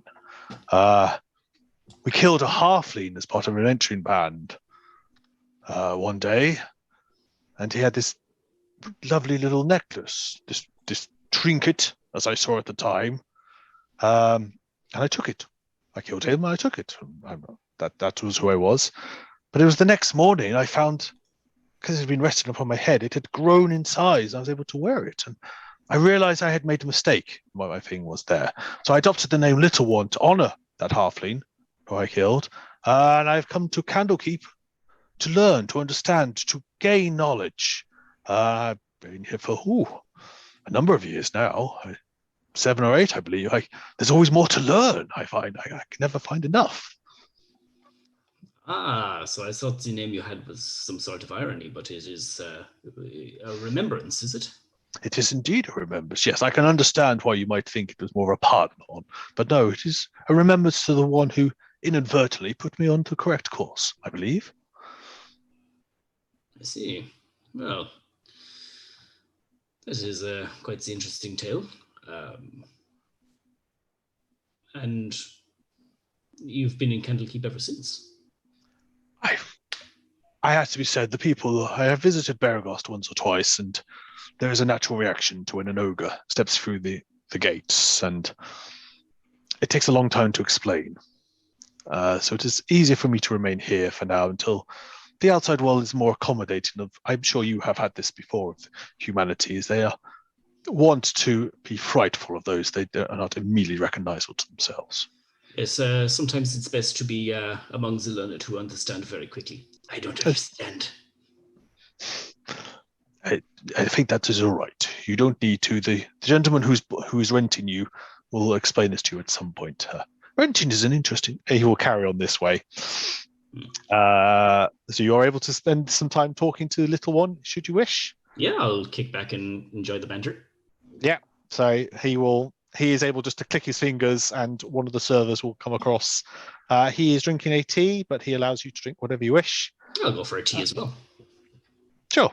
And as you sit drinking tea in the corner, who is headed to the bathhouse? Just Sir Richard? Yeah. So you head across to that. You will enter, and there is a slender, tall elf will greet you. What would Sir desire? Are you here just for the pools, or would you require massage as well, sir? Is this elf male, female, or are they them, or you can't tell the That's male fine. or female. Cool. Good to know. Well, very well, my good friend. I'm here for do you know what I'm? Is it included now? We're working for Candlekeep, as it were. We're the new squad, tally-ho, and all that. And very good, sir. So is this all included, or do I have to pay? Well, as you have entered into, you shall be here for 10 days in any case. If we find out it is not part of the tab, we shall find you down and we shall give you the cost of it. But for now, we can include it. It sounds rather frightening, but okay. I could do with being relaxed after that. Well, I'll go for it all. Could you perchance have my my clothes repaired, and You would need to go and see the erudite tailors for tailoring, that would sir. be fantastic. They are on the other side of the quarter there. As you've seen, I've been having adventures, and they're awful.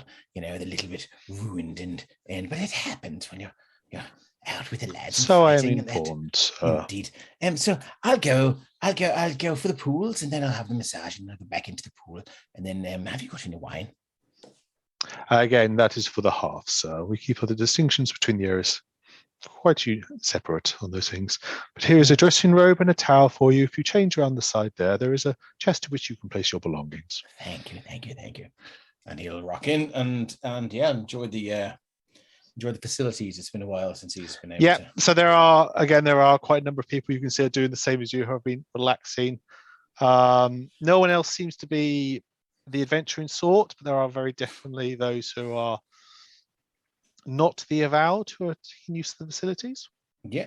So presumably there's somewhere where he can wash clean and then get into the communal baths. He'll do that. He'll take his long blonde hair is down to his waist. He'll take out the plait and he'll wash it, and he'll settle down and clean himself, and then he'll get into the communal baths and he'll just chill there for the night. Cool. Anyone else doing anything? And you said there's no entertainment allowed in the tavern? No ribaldry. I mean, they say that. You're aware that absolutely this will happen later. They're just seeing whether or not the new boys had any good to pick that up or not. You know that. I think because Ori is still quite young and learning the ways of things, she'll take her drink, go to a chair, take out her lute, and just start playing quietly. And make me a performance check, because these are always fun. I don't get to do them very often.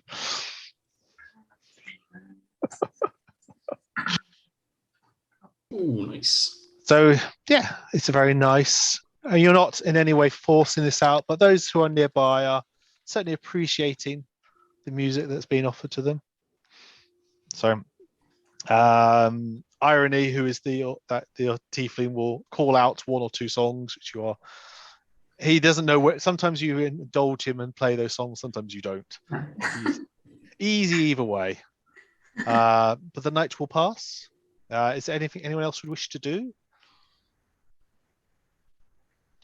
I just stand in doesn't sit all night, just stands at as if he's waiting for a fight to break out, but listening to the music and trying not to get distracted. You could try to order him to relax if you wish. I don't think so.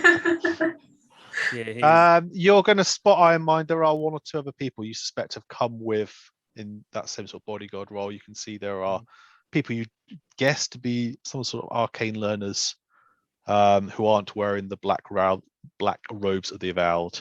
So you would guess you're not the only person doing such here tonight.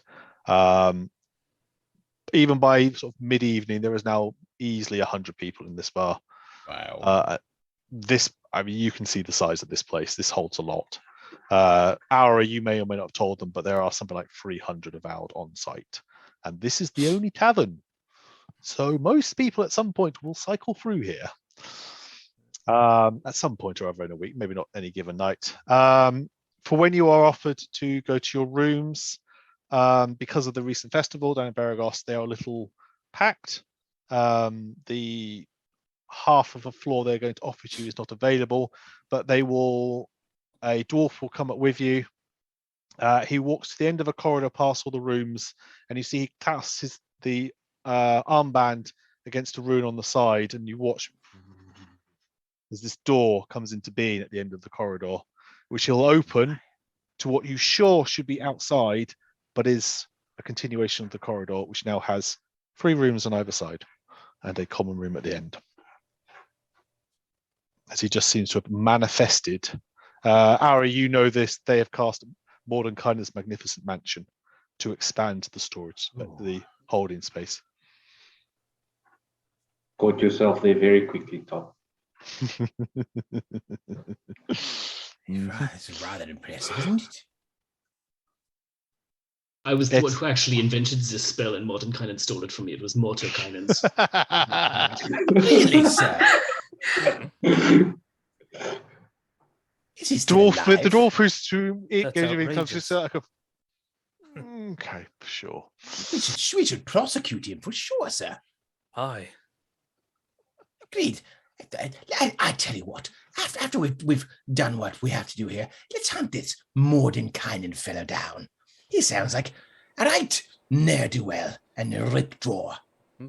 Lord Mortar, if you need a champion, I will represent thee in trial by combat. Yeah, eyes are just going to shift like, As will this I. is the plagiarism is very much frowned upon, and we'll kindly seek your aid in the apprehension of this brigand who steals my work. Disgusting. Mortar, to his credit, the dwarf has not broken into a smile or anything. He's keeping his face perfectly composed. Sir Richard will take out a little notebook and go, I've always wanted to have a list of enemies. Number 1, Mordenkainen. Oh Jesus, dude, level up. You're in trouble, sir. So, Richard, would you have a spare piece of paper that this one might make a list of this one's own? Very, very much, sir. Indeed, I also have a spare pencil. Here you go, sir. Those enemies of the adventuring party. Number 1, sir. Iron Mines most wanted. Okay, so at the end of this campaign, we're going to go hunting for Mordenkainen. Right, good. That's the Spelljammer link sorted. Excellent stuff. Well, I mean, a version of him that's gone a bit loopy is in Strahd, so move on. Yeah. We'll have to work that one out. So yes, presuming there is nothing else, the night passes without incident, depending on how much you've had to drink. The next morning, you are all summoned into one of the ground floors of the pillars at the north end. Do we get a long rest? You will have a long rest. Thank you, sir. Let's actually make sure I would like to use my cunning artisan to fabricate some of the bones I've harvested into a javelin. Sure, that's fine. Yay. I will allow a javelin. Yeah, so you can put down a bone javelin as part of or a spine spear, as Deranged Rhino puts it. Yes, you are summoned the next morning into one of the studies in the Pillars of Pedagogy. As you all walk through the door, you can feel and kind of the noise of the outside disappears, and all you have is any noise that is within the room is all you hear, and you hear nothing from the outside as the door closes. You do not meet with Bookworm. You meet with one of the other great readers who you will recognize as Therminor Skrivenbach, who is a halfling. And Ari, you know his expertise is history, folklore, and the cultures of Toril, past and present. Good morning to you all. I presume you've all...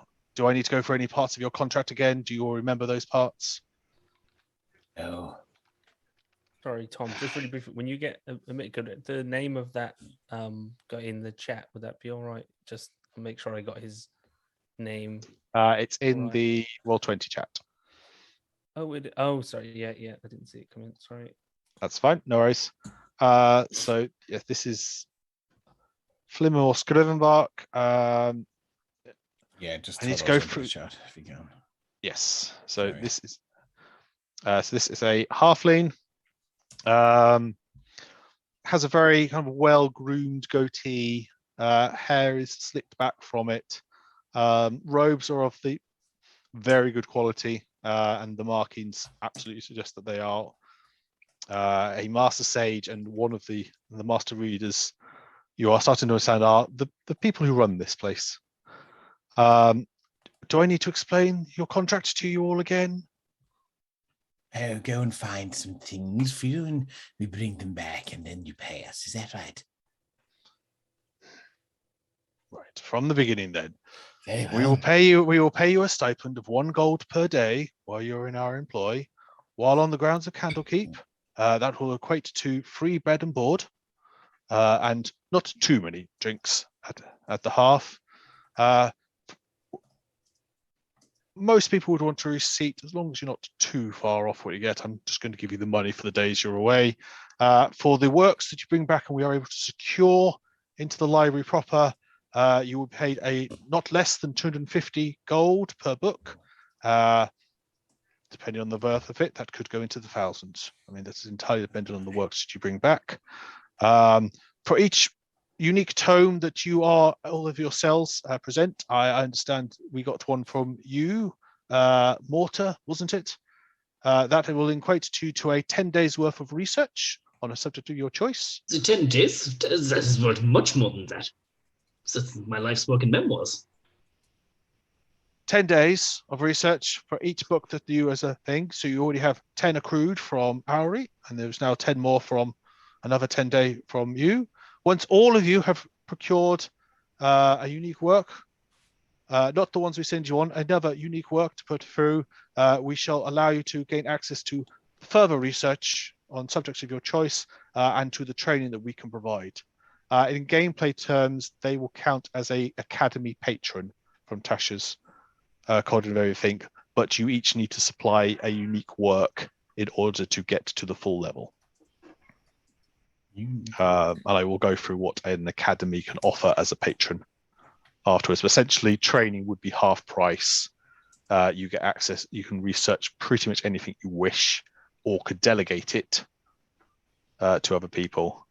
That's in place of the 250 GP that you bring back. You also will get a minimum of the 250 GP. Oh, okay, And okay. if you come across, any treasures on your travels or magic items, I mean, we don't need those. They're yours to keep and distribute between yourselves as you will.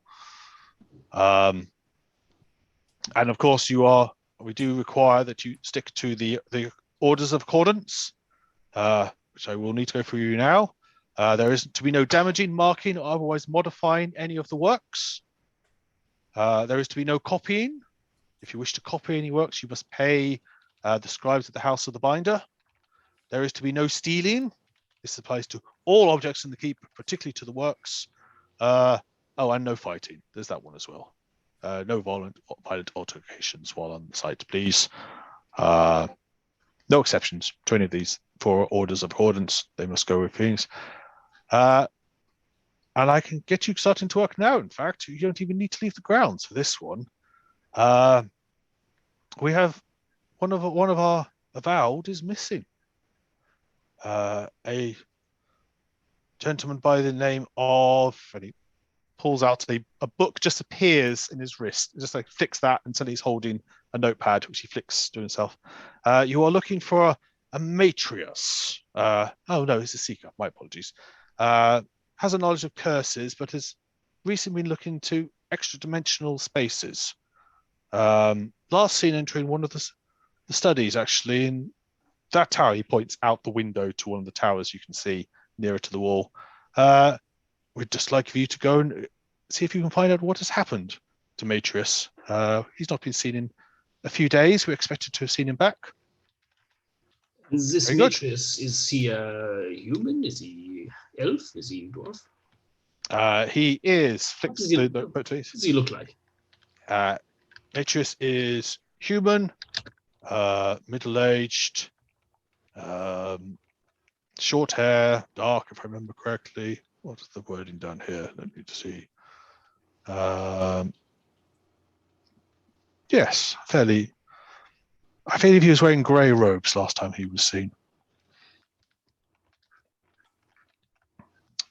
And with that, he will let you know the number for the study space you require and send you on your way. Can I lean into him and go, "Sir, are you looking for unique works?" The library is always looking for unique works. Well, let me show you what I have. It's a collection of dirty limericks. Let me open this one for you. There was an old man from Istanbul who soliloquized thus to his tool: "You've taken my wealth, you've ruined my health, and now you won't even pee, you fool." That's page 1. Would you like? He spends a moment flicking. You see his eyes kind of flicker back for a minute.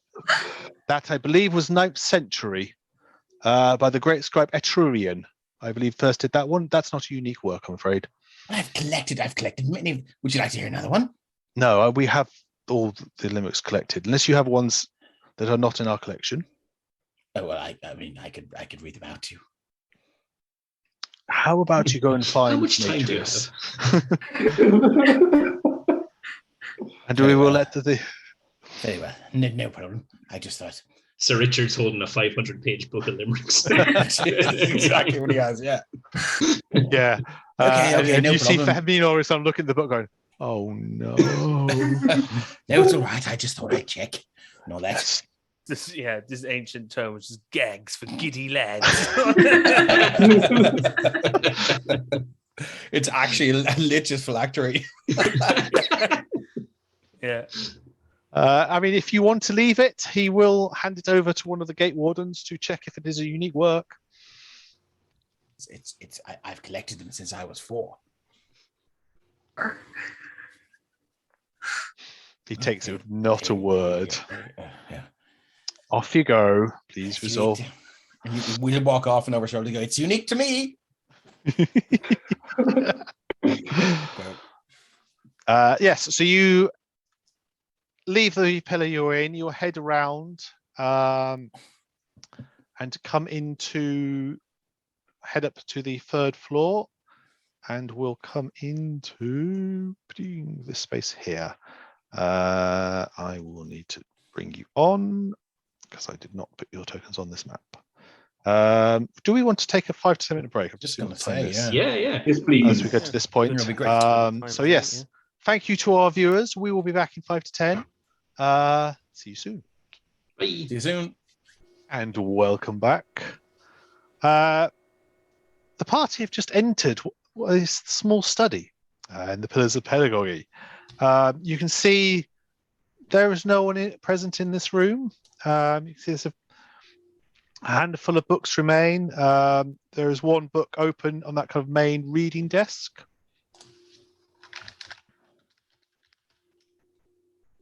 Is there anything you particularly want to look at? I'll mosey on over and Okay. look at the reading desk. Sorry.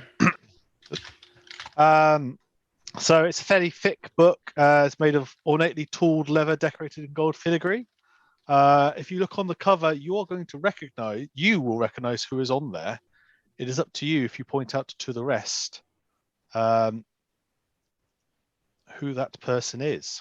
Get the fuck out of here. No word of a joke. That's who is Oh, on this. my Who's that God. fella then? Is this now you have a picture to go with the list. This is the modern kind of the man who Is stole my that him? books. Yes, That's the bastard. this is the guy. The baldy little prick. I swear, Well, I he will says just it. ruin him. That's the end of him. And he'll take out his pencil Looks and paper very and smart. he'll draw down a little While you're holding that up, Mortar, you can see that on the inside the writings are there. This is a book by Morden Kanan, who talks about making permanent versions of existing spells, and then onto demi-planes and pocket dimensions exist outside the material plane. You can see there are some notes scribbled in to the various margins on that way in a shorthand. If you would like to make an Arcana check, you can attempt to decipher it. I will most certainly try.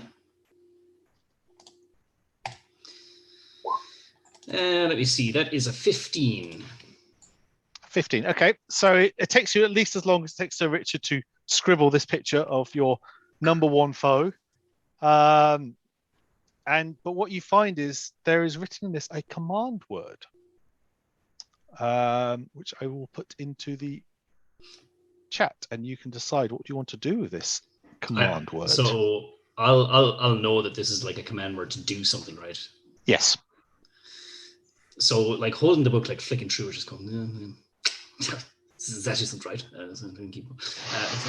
There seems to be some sort of command word that we can speak and something will happen. But there's nothing here to say if it is anything good or is anything bad. No. I mean, with a 15, I will say the subject of the book is to do on his magnificent mansion. It seems to be a command word that will trigger a spell similar to the one we've seen in the hallways last night. is the one where extra dimensional space is opened. If you'd like me to explain that in simpler terms, please let me know. Yes, I would. So if we speak this command word, a portal should open. What is it? It creates... Now, what is the command word? Well, should I speak it? Because the thing will happen once I say it. I think you need to explain it before we do anything. Oh, I see. Well, maybe change the first letter to B. So if the command word is handle, change it to bandle. Pestle is just going to shout out, "Scepter!" Don't! And as you say that, on the north wall, a door You imbecile! Stick right. operates into being. And it opens ever so slightly. Well, it seems... I dive under the desk. This one will investigate. The doors as you approach them are shimmering. You can kind of see the wall that was there behind them, but where it's slightly open, there is very definitely something behind them. Here, Okay. is it? Is this to the north, Tom? Or Yes. yeah, okay, yeah. He will put a hand. He'll push the door ever so slightly open and lower the long Beyond axe. it, you can see a short hallway. What's in there? Push both doors open. There is a short hallway. Would you like me to move you all across to? The wall of the hall Should appears to be clear. Should we be going in here? I mean, If you can stop moving for a second, I can move you into the space. Well, there's nothing about this spell that would mean us any harm. It just brings us to another place. I mean, But what's A in quick there? question. Can we Might bring get us back out. where we came, or is it just going forward? that should not be a quick question. It should be a very long and practical question. It's quite important. Yes, it is. So you all It's appear. always Oh, prudent shit. to One of explore you an appears escape out. route. Pestle, why have you escaped? Go there. Please, somebody help! I cannot. Now it seems more than Kanan has him. Started That this, would be bring a him with thing, us. wouldn't it? I could have had you all think. It didn't So you pay walk the into electricity this. bill of his body I was renting. The lights have gone The out. floors are hardwood. You can see the ceiling is some 15 foot above you. As you are all kind of stood in this corridor looking round, you hear a clattering of footsteps, and coming down the staircase that is just above, I think it's Sir Richard's. Zoom back in, yes. A human in grey robes, middle-aged, comes down. I say, marvelous, you found me at last. Oh, thank goodness for that. I presume you've come to find me. I guess that's why you're all here. And your name would be? I am sorry. I am Matru. He's holding this statue of a devil and imps on the thing. I am Matrius. I was doing some investigations into a local curse, and I run a detect magic when I come to this place. Are you? A matter of course. You wouldn't go into a room you don't recognise or not subjected to things. And there was the imprint of this door on the wall, and I had done some investigation. It's really quite fascinating. I believe this mansion belongs to a mage known as Fistandia. I believe it was her who submitted the book you probably got the command word from in there. And I believe it is quite possible that this mansion is permanent. I have been in this for, I believe, he'll rattle off the date to you, which someone is able to confirm. I've been in here for 3 days and it has not vanished. And Mordenkainen's mansion, as I'm sure you're all aware, only normally lasts for 24 hours. I'm sorry, whose mansion? This is the Mordenkainen's magnificent mansion spell, my dear boy. Does he live here? No. This is his house? He named the spell. The spell is one he created, and all the wizards are now free to use it. No, it's not. Where is I don't believe he's here. This is Fistandia's manor. She has used the spell, but she's taken it on and expended. This has seemed to be here permanent. I'm quite impressed. Listen, I need to grab some of my notes from the study. If you'll wait here, I'll be right back. And he'll head through you. And as he's going through the doors, you realize the doors have been closing. And just as he steps through into the room, and just as they close, you hear him call out in "Ah!" and then they close behind you and lock. So he's left, is he? And we're stuck here now. He left through the He's front gone back door, through the so to door. speak. Yeah, and you noticed it was closing behind you, and now it's closed. And just as it was closing, you heard him call out, possibly in pain or surprise, or. I'll turn to Mortar and Pestle and go, I believe this is his house. We're hot on his trail now, sir. Get that Morton Canaan fella. He Clearly he No, learned of our approach. He will regret his plagiarism. No, he did say that this belongs to a. And did you hear that, Morton? The two people in this house as well, Fist and Dia. They are like us, are they? Mortar's going, it was one name, Fistandia, no God. Yeah, I do not believe the Morton Canaan is here in the house. This is this spell he ripped off, but he's not. I don't think he is. What do you think he stole it from? Well, I told you, he stole the spell from me. And this one as well? Well, this is the spell I speak of. Yeah, I see. Regardless of whether Morton Canaan is here, there might be threats here. I will keep my axe sharp, and Mortar, I hope that you were polishing your bone javelin last night. Oh, I hope he wasn't. Yes. But yeah, did we not hear this scream?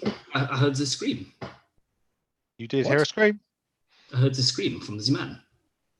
I had no such scream. I was The passed door out. open. You all heard Vactry scream out as the door closed. If I that, try sorry, and open that the guy, I door. thought he was talking about last night, sorry.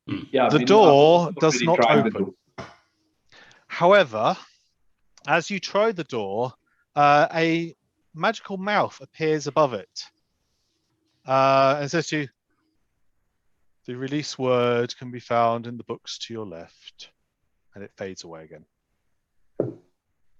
To your left, as you're looking at the door to your left, you see there is a bookshelf that has space for 7 books. And it is entirely empty. Oh, joy. Fantastic. I see. Well, this house's bookkeeping capabilities are not up to standards. I guess that's why we're here. Seems we must play librarian, not barbarian. I'm in D&D mode. Librarian.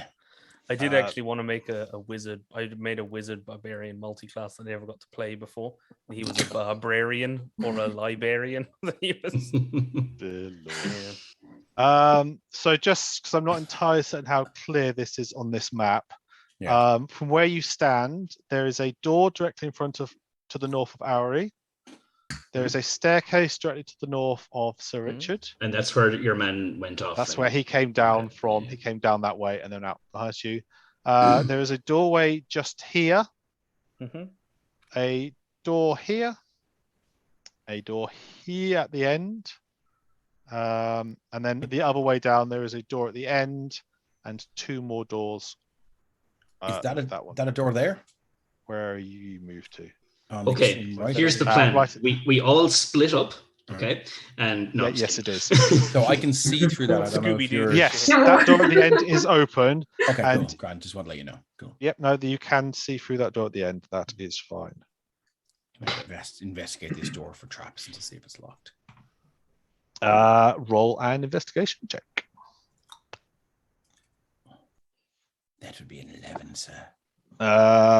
This door to you seems to be kind of what you'd expect to see from a mansion door. It's quite similar to the ones you had at home, honestly. Indeed. Maybe the same peasants made this one then. Is it locked, sir? It does not appear to be locked, and as you're close to it, you can hear there is a slight sound of movement beyond. What does it And sound like? and I Scrabbling? smell- Or... It sounds like food preparation. He'll whip it open and walk in. Okay, so into dynamic lighting, we'll start removing doors. As you enter this room, ding, You enter into a kitchen. The aromas of cooking permeate it. There's a iron stove cooking. You can see there are all sorts of racks with pots and pans and utensils. Everything is sparkling clean. There are 2 creatures in here. Shift C. Ding. These little kind of imp-like things. Both are wearing aprons. One has a little chef's hat, crockery to one side. Hello. Would you like bacon or eggs or both? We can do both. Hello, sir. I will have both, please. Marvelous. We'll get breakfast set out for you now. Where should we go? Behind the door immediately behind me leads straight into the dining room. If you wish to go into there. So did you, So here? the door here. This one is gesturing to. There is another door up there. Yes. Very well. What's your name, sir? You can call me Cumin, and over there is Coriander. Cumin and coriander, sir. And are you the chefs here? We do chefs. We do cleaning. We can do clothes repairs if we need to. I can see your clothes even a little bit. Yes, indeed, they do. I don't know if you have clothes to change into, but we can absolutely sort that out for you while you have breakfast. If you have a few bags, I could cut a hole in the top of the sack and just throw it over me for as long as it takes. Well, I mean, I'm sure you could borrow the mistress's clothes for a moment, just so you are decent while you're going around.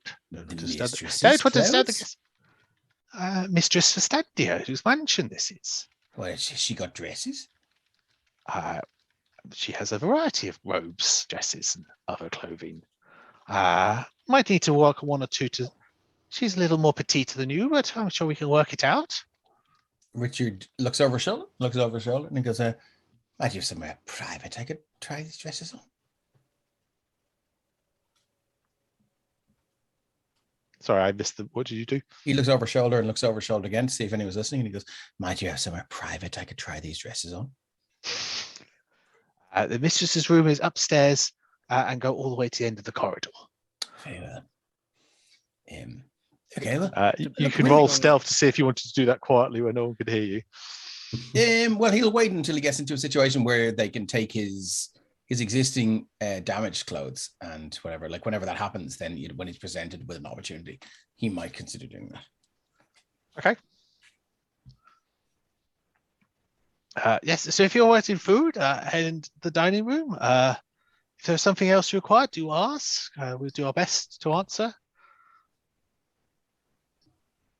I don't suppose you happen to know where the mistress might be? I have no idea, but I'll head through to the dining room. Excuse me, sir. He flaps out your way on his little wings. Oh. And why is that not grabbing? I can't grab the door there. 1 second. Move out of your way.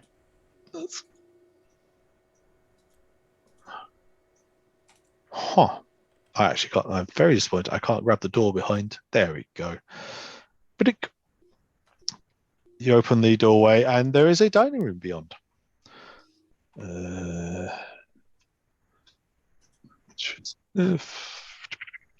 in. So the large windows open out into a vegetation-filled space.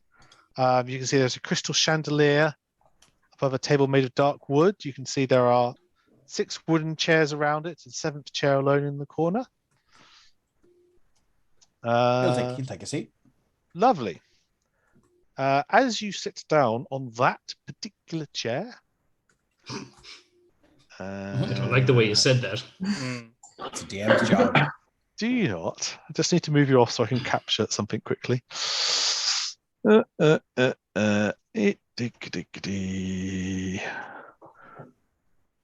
And as the rest of you are entering, so as you sit down, Sir Richard, you know that bit where you sit down and you try to adjust yourself in the seat? You sit down and you can't adjust yourself in a seat because you seem to be stuck in the place you are in. Oh dear. And then let us apply teeth form. Oh, Does a I knew 17 it. hit? What is it with you getting bit on the ass by mimics? Right in the 17 will tender do bit. it, my sir. Hold on, let me just unclick my defense for my dual wielding. So my AC is 15. That's 16 points of damage, my dear I'm boy. dead, sir. Ooh, ooh. So the rest of Jesus. you all basically see Sir One Richard ten. sit down and fall down. And let us roll some initiative. As Right. Jeez. this creature becomes visible to you all. There's my turn order. Let us. Oh, I didn't realize the music had stopped. My apologies. Let's have this one. Should probably roll initiative for death saves. Here we go. If you would be so kind. Oh, of course, now you're rolling that 20. Did I? Oh, I did. Excellent. Wow. You're more dexterous in death than you. I believe they call that deathstress, sir. So, Oh, I hope you don't die, because that's a very embarrassing way to go. Oh, look, Like Elvis. as somebody once said, when you die, you don't know about it, so it's fine. cool. At least you didn't die in the mistress's clothes. Yeah. True, yeah. Silver Uh, lining. Compromising so- position to be found in. Yeah. Auri, you are the first to react. Oh my god. I think I'll try to run towards him and should I do healing words? Does that So help if you're doing him? healing word, you don't need to run towards him. Oh, okay. That's okay. You I can think just- I'll do that from the safety from where I think I do that. Go for it. Okay. Do be casting healing word. And I'll be just like, stop dying already.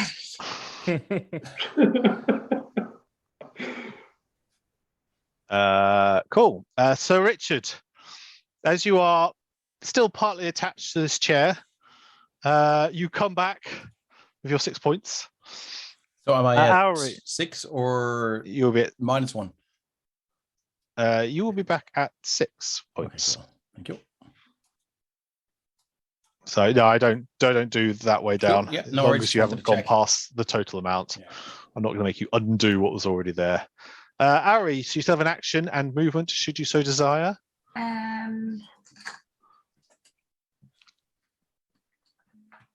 I'm going to stay where I am for the moment. I would. Yeah. You can cast a cantrip if you wish. Can I do the vicious mockery again? If it is a cantrip, you can do. It is. Yes. Vicious mockery. Yes, I will try that then on Go this for it. beastie thingy. 14 for this mimic. No. What do you say to viciously mock this mimic? You're not even intelligent enough to understand my words. You get the impression it's not happy with that, and you see it twitch. Lovely. Sir Richard. Sir Richard will leap up and he'll look around him. The arse of my trousers, sir. How very dare you? Before you leap up, can you attempt to make a ability check to escape it Sure. if you wish? Oh, Or are you what going do to I need stay? to do?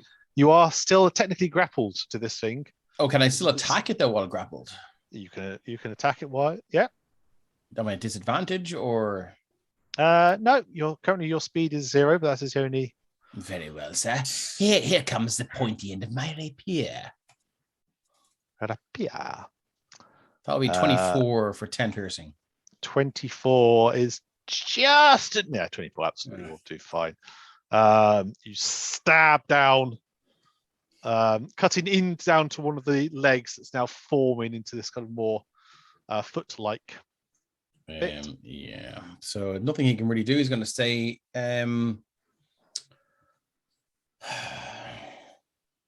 I don't think he can get away, so he'll just stay there and go. I'm rather ticked off with you, sir.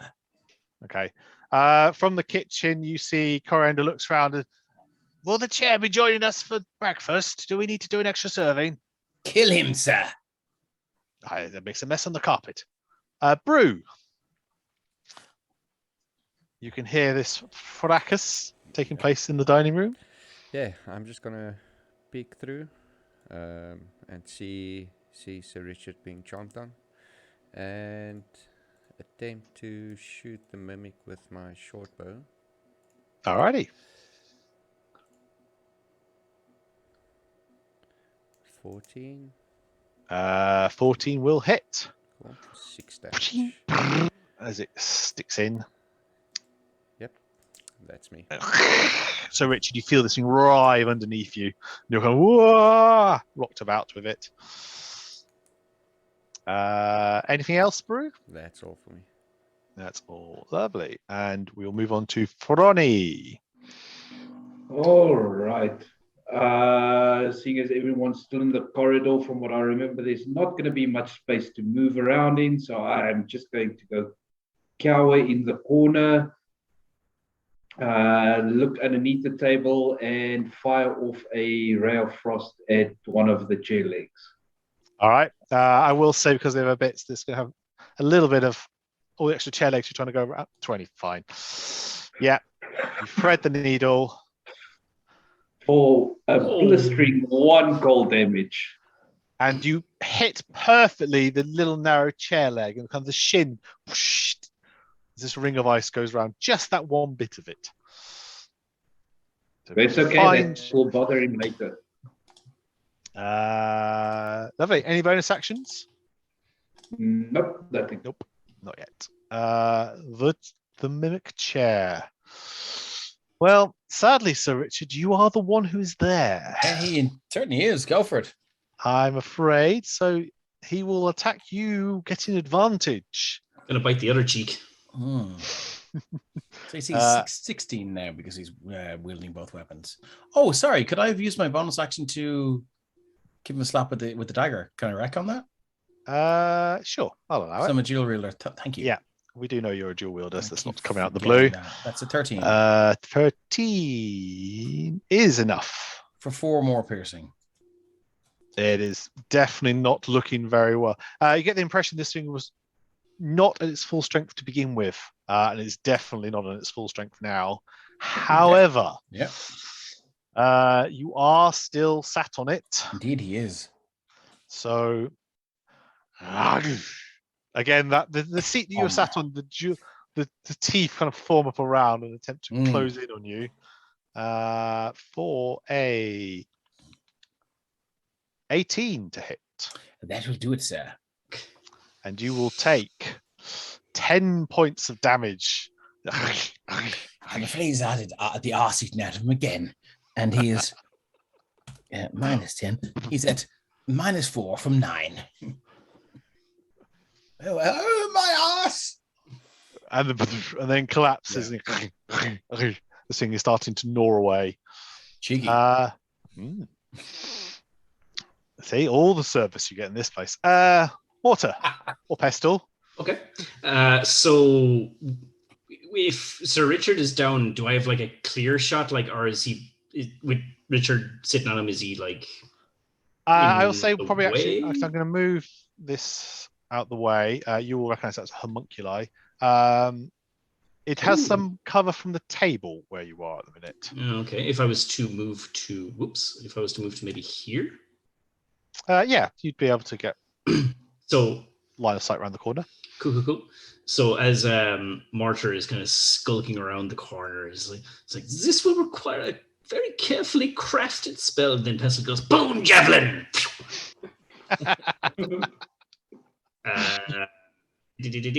Speinspear. That is a 10. Oh, I'm going to use my bless. Ooh, okay. For a 12. That's just what you needed. So everyone is pretty certain this thing's going to go, but somehow Pestle's able just to spin it round and it hits that frozen chair leg from before. 5 points of piercing damage. It shatters and it keels to one side, just hanging on. Oh, Do you know what? In that case, bonus action, gonna no. come up and start just. Oh, I said it. I said I'd do it. He's stupid. So I just have to realize that he's If just. you want to do an intelligence check for Mortar to try to grab him back, Where's probably the at disadvantage fu- because Pestle has thing. But No, I'll allow you to attempt. I'm committed. I'm Go going for it. He's gonna try and maul this chair. You Go should for be it. committed. He should be committed. 17. Your teeth sink in. This is about the point that Pestle realizes, uh-huh.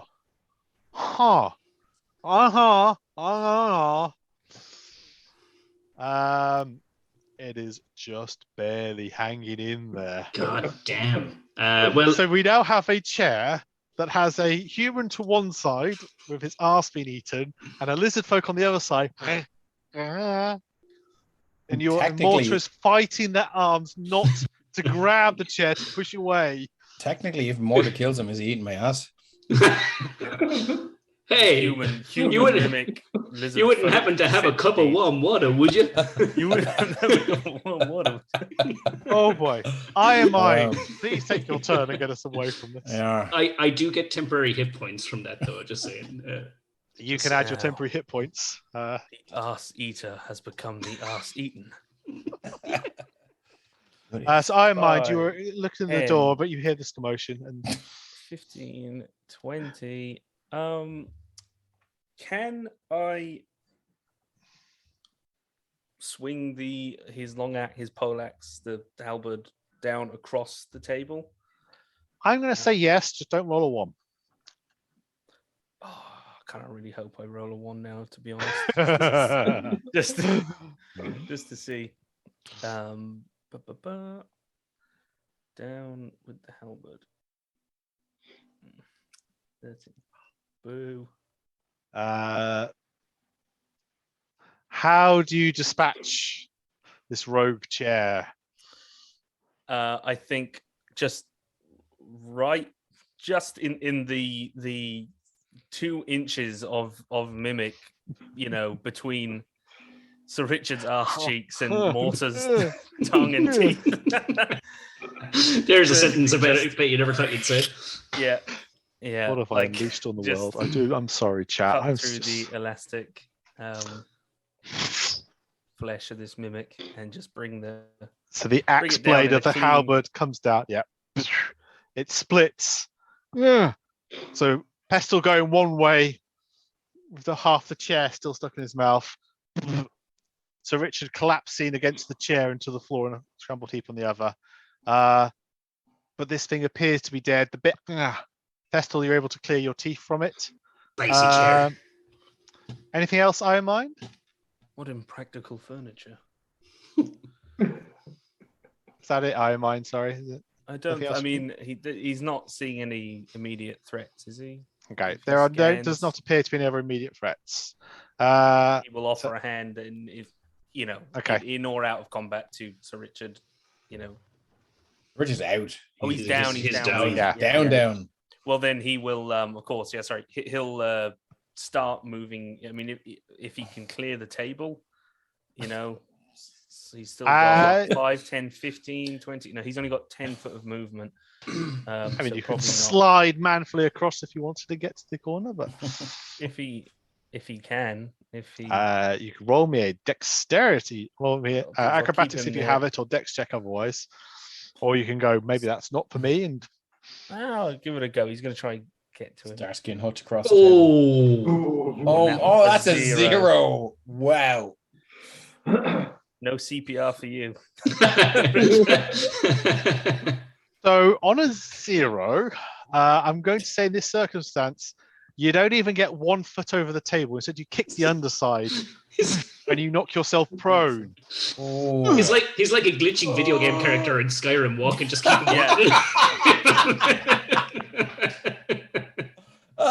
He's just like stuck in the table, like halfway through the table. He's, Cannot. Yeah. And just all of you Madeline- from across the room feel Look your who's vision awake. being pulled, and zoomed in on this prone character. I'll save you, Sir Richard. And with that, then to Auri, this is back to you.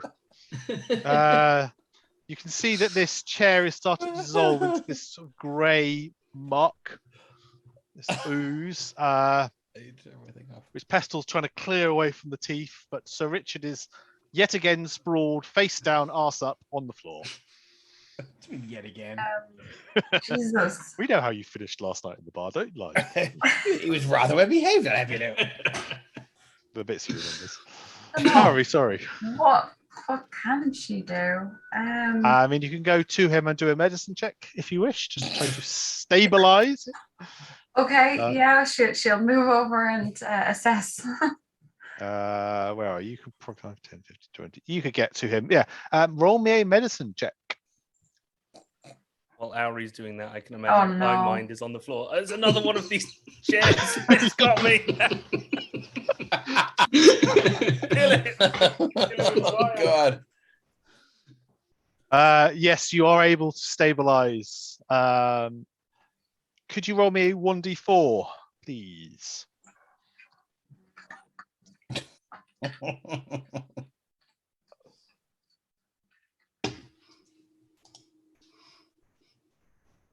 Lovely. Okay. With that, we are out of combat. You have stabilized Sir Richard, who is now unconscious. Let's lose the music for this again. Sorry, was I supposed to move 0 over to him? or 1? You are currently at 0 and will be unconscious for 4 hours. Oh. I mean, it just gives us more time to eat breakfast. I'm going to say this is the point that Kumin comes around carrying toast.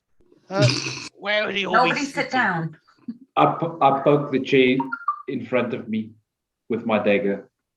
You put your dagger to it. It pulls away. This seems to be a chair. I'll go sit in the thing. Exactly what a mimic would do. No. You are, as far as you can tell, there doesn't seem to be anything more in this space. So Richard is on the floor in the space where a chair would be. I'm actually just after thinking I might take that potion of vitality I have and try and administer it to him if I can. Are you sure? I don't think I Just double check what the potion of vitality does before you do that. Okay. You absolutely can do. You just might want to check. I if will. You have it.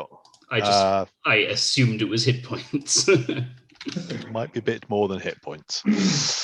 If he isn't already in such a position, the Iron Mind will kind of just make sure Sir Richard's, head is like he's in a comfortable, unconscious position. I mean, Auri's already put He'll him be into the recovery fine. position, so he's already there. Oh yeah, of course. Yeah.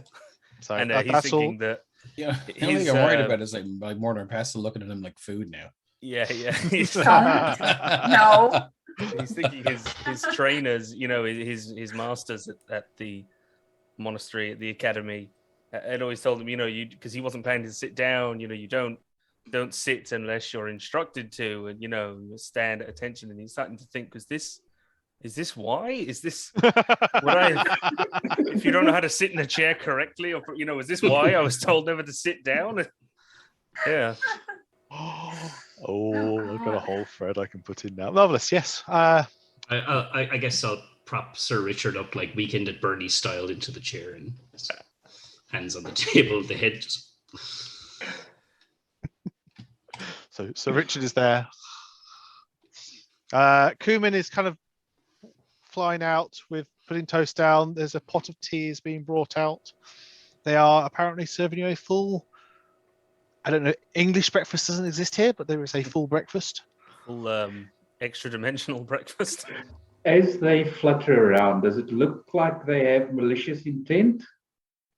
Roll me an insight check. 19. What do you know of homunculi? Roll me then an arcana check. to see what you know. Oh, this is going to go great. 2. Okay, you don't understand these devil creatures that fly in any way, shape, or form, but they appear to be providing food that smells great, and they seem to be serving you at least as well as the servers did at the Heath last night. Right, good to know. So there's nothing makes you in any way. You've been in situations where people have served you food and you've been and nothing about this gives you any air of this being a problem. I just want to ask them if they were aware of the arse-eating chairs in the other room. No, it may have been something that escaped. The mistress does like to bring people in on occasion.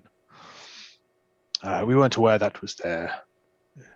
I mean, the table is set, and we did not need to come in because the mistress hasn't been here for some time. Nor Kumin's master. So,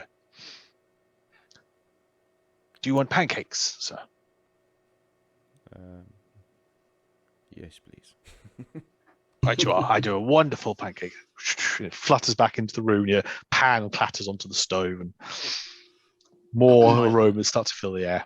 Iron Mind is just advising. He's advising everyone to do not eat the food prepared by the. He's wary enough of food prepared in the inn.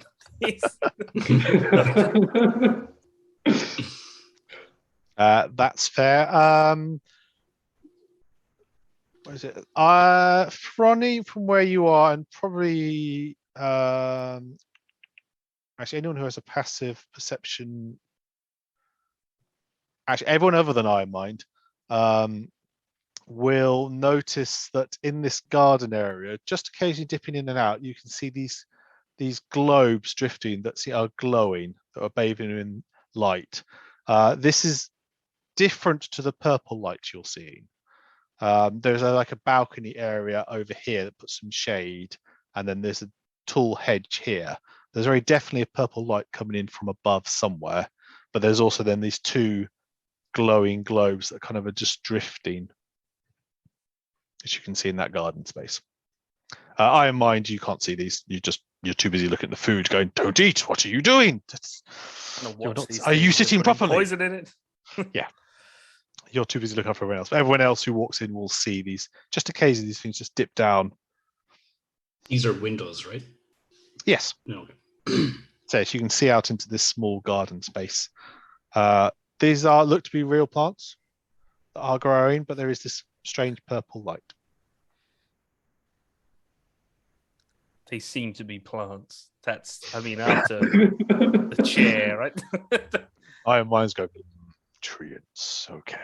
That's just disconcertingly non-committal description of vegetation. It all seems fine.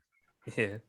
I mean, but between stuffing toast in his face, Frony will ask Mortar if he knows what those lights are.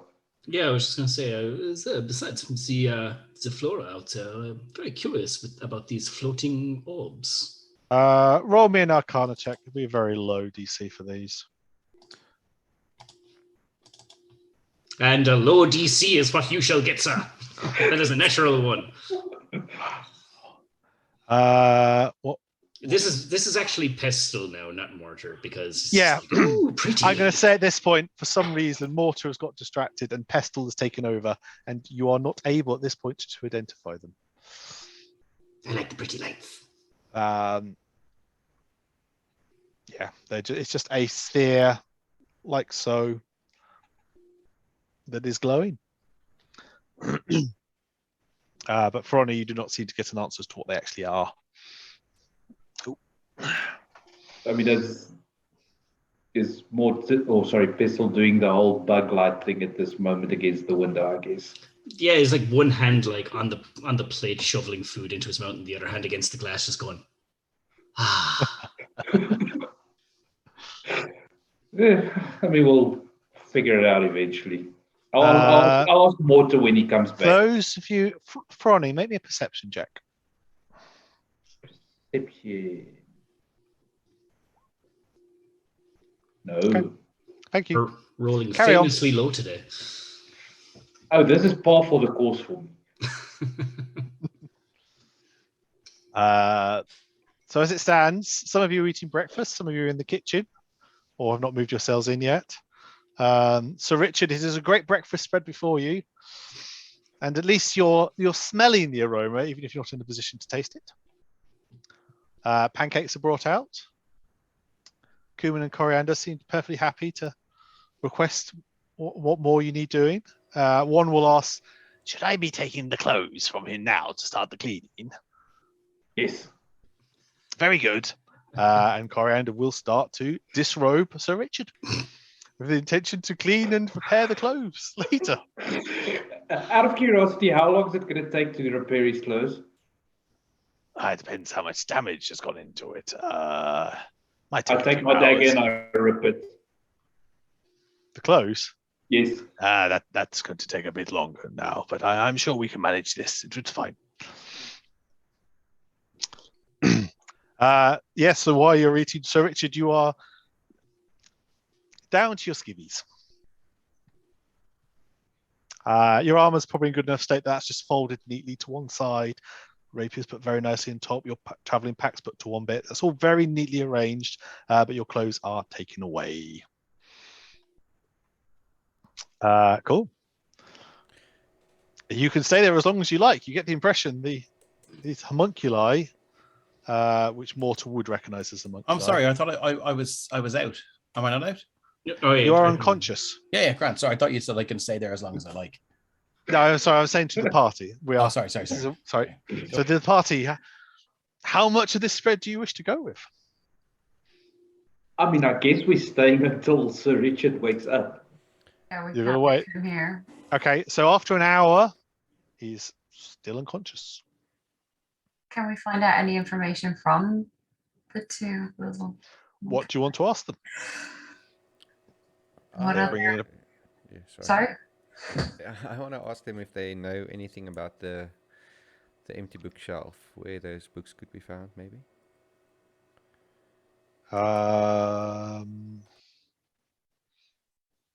Question, bro. They know that.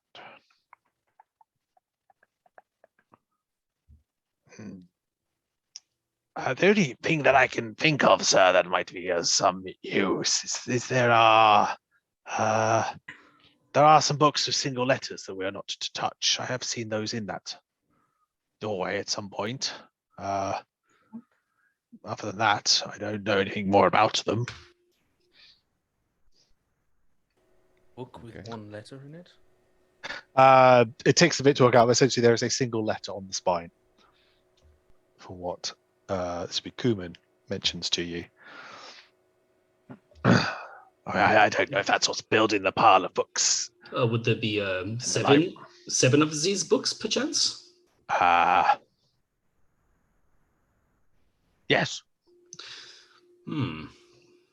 I believe these are some of the books we are looking for from when the door told us to look to the bookshelf, no? I think so. Probably. More food. Do these books spell anything? Brew, as you're sat there, you're going to notice that some of the leaves in the garden seem to move out of place. You don't see anything, but it's like they move as if something's brushing past them. Just Yeah, occasionally. I'll definitely mention that to the rest. Okay.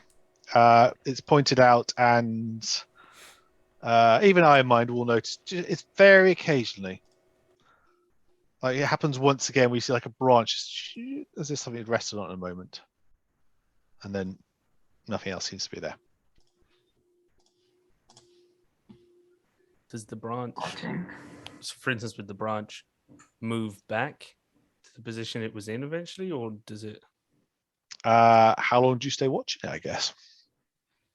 He's got nothing else to do, and he just watches. He's like scanning the tree line. So as we go into hour 2 and all this, yeah, at some point the branch does go back again, as if something's just left.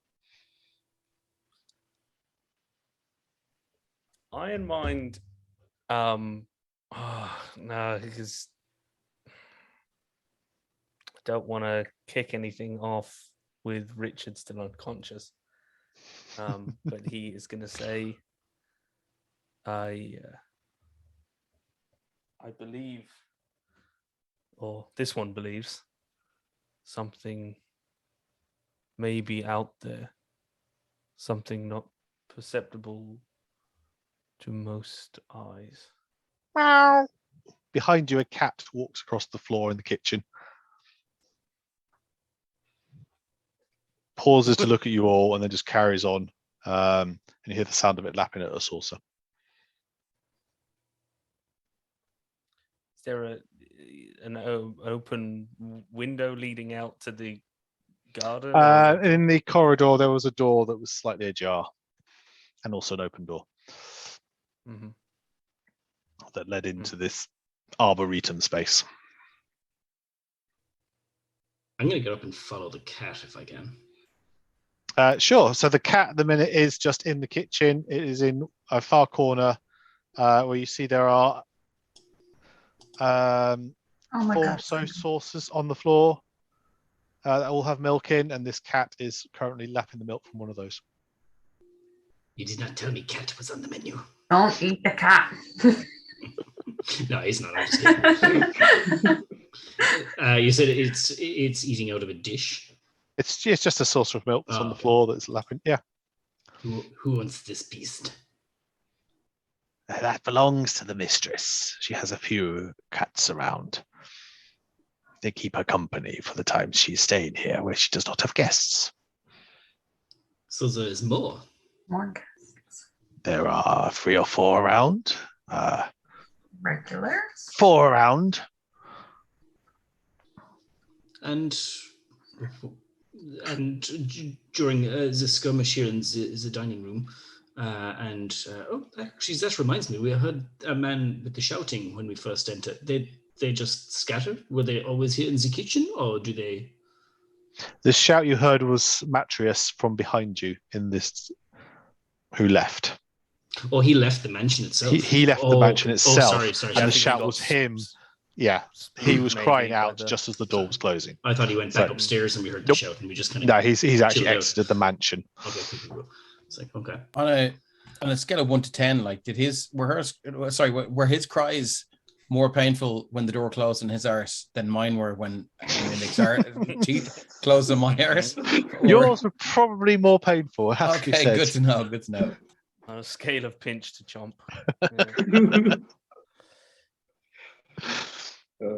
So these cats, they keep the mistress company, you say? Yes. I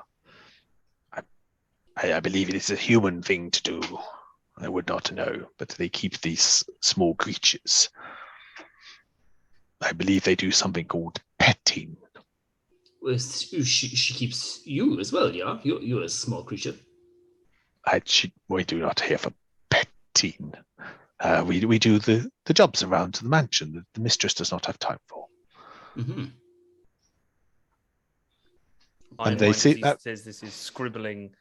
That's what humans do. Okay, yeah. Petting, you know. You can see in the corner that Coriander is busy sewing up Sir Richard's things. Just working on that dagger slit now. Just very good knitting work. And sorry, his clothes or his arse? And also, can I ask, while I'm speaking with you, my friend the Iron Mind, he says he sees something out in the garden of note out there? That would be the fairy dragons. The fairy dragons? Yes, mischievous, mostly harmless, but probably best to leave them their space. Yeah, especially when you say they're mostly harmless. I mean, would they know where the lady of the manor is? It was hard to ask them questions. They like to play pranks, and I still have the smell of egg aboard a nostril where I tried to feed on breakfast the other day. Maybe if we were to present it with some food, some breakfast, and you are welcome to they try, enjoy sir. human meat. Well, that's something we have in common then, isn't it? Well, no, Pestle says that, not Mortar. Yeah. Do they enjoy human meat? I've never seen them eat human meat. it. If you do not need your colleague in Okay. the other room, we could try that out. But I But suspect I you won't. have meat rations here. I will go and feed it. Don't be so crude. We would never eat one of our companions. Very good. One never would be knows. Never say It horrendous. would be never. rude of me to. Okay. I might let the guys know that there's that fairy dragon outside, and Okay. potentially might be able to get some information. Iron Mind says, he says, though I can't see them now. If I get close enough, I will be able to sense them. So if you want, this one can wander. Because Iron Mind has 10 foot of blind sight and can see invisible things. He can. He's aware of his Like invisible it. thing. Yeah. Yeah, he's aware of them. Yeah, he can. Yeah. This is But he didn't want to go wonderful, wandering out, because if it Mhm. kicked off, Richard's unconscious.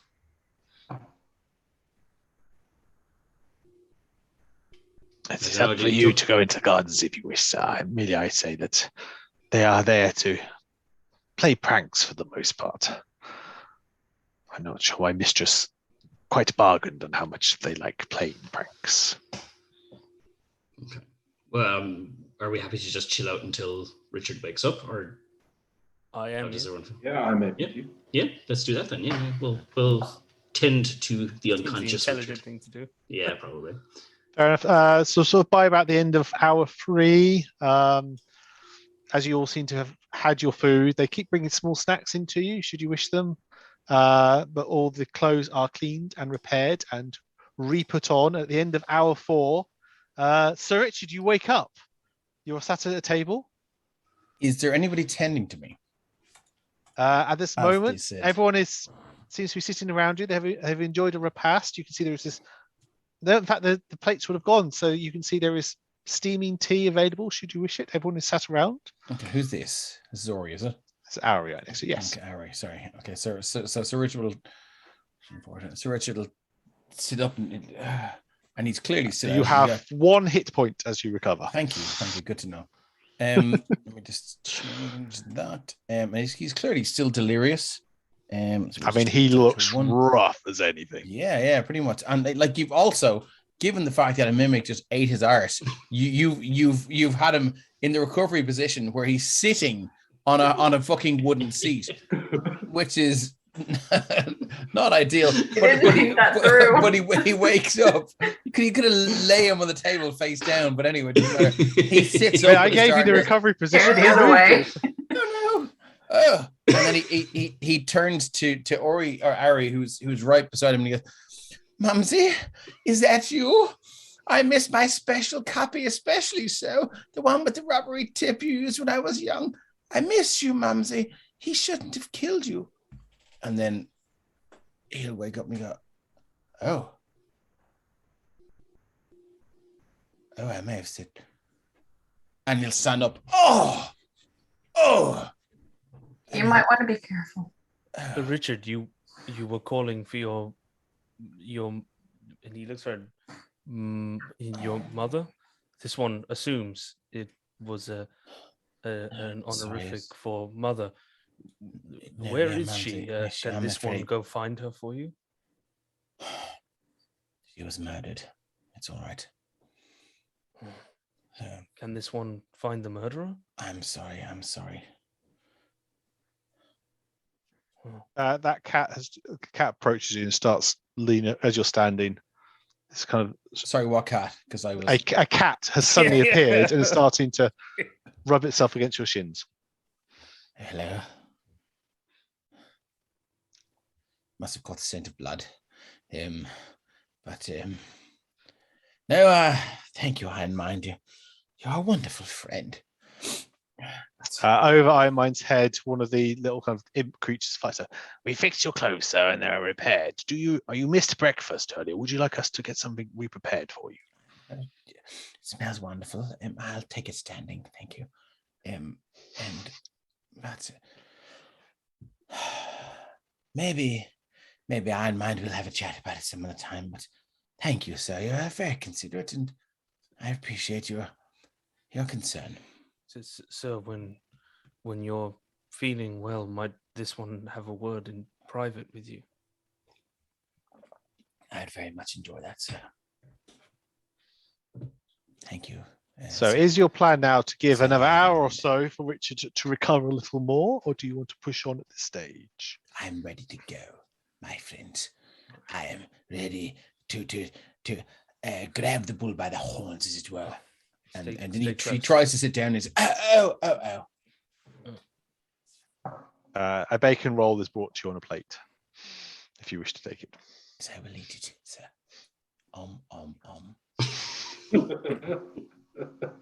Does he actually make the noise when he eats? Yeah, he does, yeah. Do like these little homunculi. Once he swallows one bite and he goes, Just imagine these little homunculi, like as a college student in Cork, there was I remember there was a service going around that was like a hangover cure service. You'd text them and it would be like energy drinks, McDonald's breakfast. Yeah. Been there. These little dudes going around. And so Richard, you will notice anything. There is a dagger slit somewhere on one of your clothes. It definitely wasn't there before. It's been very expertly stitched together, very definitely noticeably. Oh, like a little. It doesn't matter. Look, I've been in my share of battles. It doesn't bother me. Very good. So where would you like to go, my squad of adventurers? I think I would say it. Try outside. Yeah, is there a door outside here somewhere? So not from the dining room where you are, but there is a doorway you saw in the corridor earlier. Yeah. I tell you what, I might not. I might climb. I might go in last. Given my current condition, that's all. Yep. There is also, I'll say, there's a door here that opens back into the corridor if you wish to go through that way. Oh, I see. Okay. Iron Mind will advise not to go at the very back. If we're in a line, he's suggesting you stay somewhere in the middle, just in case something sneaks up on us. In this room here. You don't want another attack from behind. It's very true. I don't think Sir Richard will want to be taken from behind for quite some time. Well, I mean, if it's consensual, I mean, but that wasn't. So, well, of course. right.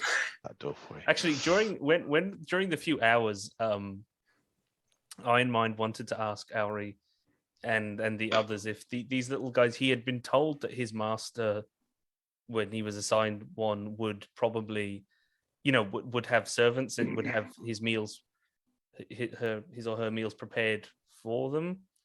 And he's wondering, is this usual? Is this all house stuff? Are they all these little dudes? Like, is that normal? These little house, the kitchen demons? Yeah. Lovely if it was, wouldn't it? Wow. Sounds like a Gordon Ramsay show. Kitchen demons. I mean, I wouldn't mind having a kitchen demon of mine. Where's the lamb sauce? Cool. So Iron Mind, you're going into the garden then at this point. Can he pass through? Yep. So these trees, as you come in, they sound fairly tall. You, from where you are, you're looking underneath the sort of balcony area from the level above. You can now see for the first time the sky, such that it is. It is this roiling masma of purple clouds and mist. You have not seen anything like this, and it just seems to stretch out. It's just this constant roiling, moving, and this deep purple colors. You also believe there might be something in the tree ahead of you. He will. He hasn't drawn his weapon just yet. And he's moving with his hands visible, both hands sort of raised slightly. Yep. And is sort of moving to the bough of the tree and looking up to see if you can get wait close enough to there for me around him. Yes. So as you get there. Mhm. Back Um, if you need to, obviously. no, where you are now is absolutely fine.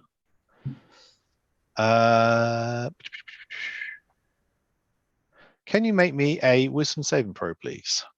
Ooh, yeah.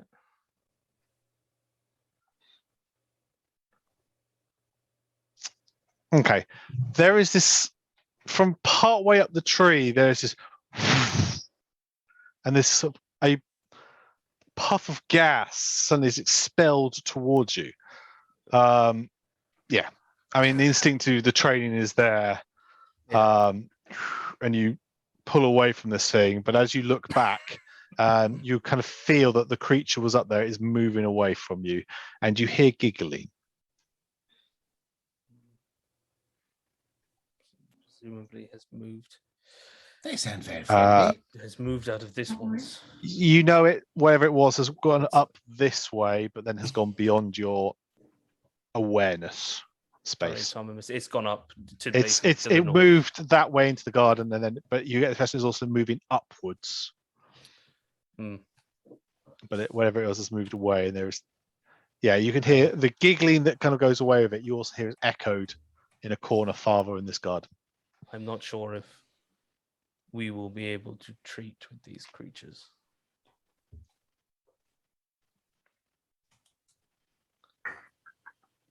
We seek the Lady Fistania.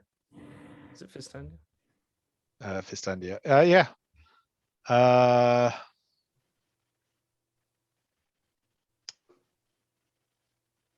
There is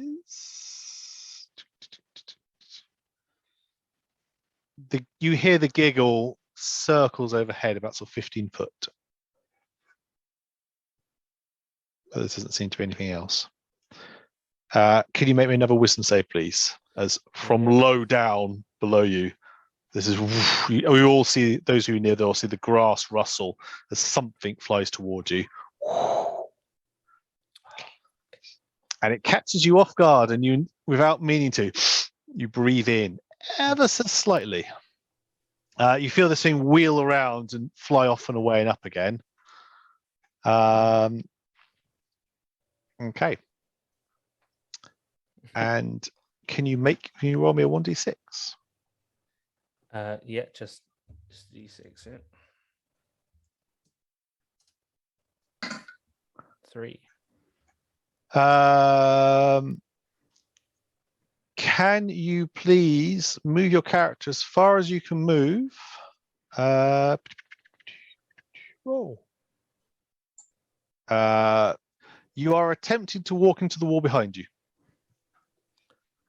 Yeah, it's a straight. So you basically, this thing's got you, and you basically just turn, and you're just trying to walk through this. Yeah, he's doing that solid glitching Iron Skyrim. Mind is just he's a Skyrim NPC. Oh Yeah, man, yeah, it's so on brand tonight. And there is two giggling now playing in this things above Is you. It's he whatever. aware that he is walking in this direction, or is he sort of dazed? Yeah, he's aware of it. Roll me another 1d6. Yes, sir. Is that Iron Man? Are you okay? He's just walking, and he's Are you saying, all right? diplomacy seems Won't somebody go and an fetch him? unlikely. Sorry, no. Can you? Sorry, of another action. wisdom saving throw. Oh, sorry, another wisdom. Yeah. Yeah, If he's saying that diplomacy seems What? an unlikely. If we're just Yes. watching this, Sir Richard's one That's hit point or not, he's going to go out and get him. Can we go out to him? That's what I was. If you want, yeah, absolutely. Yeah, Sir Richard will just run out and get him. My friend, come on, let's go. My mind. And is he'll try and drag him back in. Okay, so Iron Mind, you're going to attempt to walk in this direction towards the window. So you're going up and left from where you are. You're basically on the stop. You spin, and you're going to head straight now through Owry and up towards this way. Can I try and grapple him? Yeah. Bring him back in? You can try and grab him. Yeah. Let's do a contested athletics check, please. I'm rather shy, please. I have +0. Is anyone aiding Sir Richard? I can try and help him. Yeah. Yep. So Sir Richard, roll again. Better than -0, isn't it? What one do I have to? Sorry. Athletics, please. Top of your skill list. Go roll again. It's a 15, my friend. So you two are not dragged behind him as he goes along, but you are not able to stop. This one is so sorry.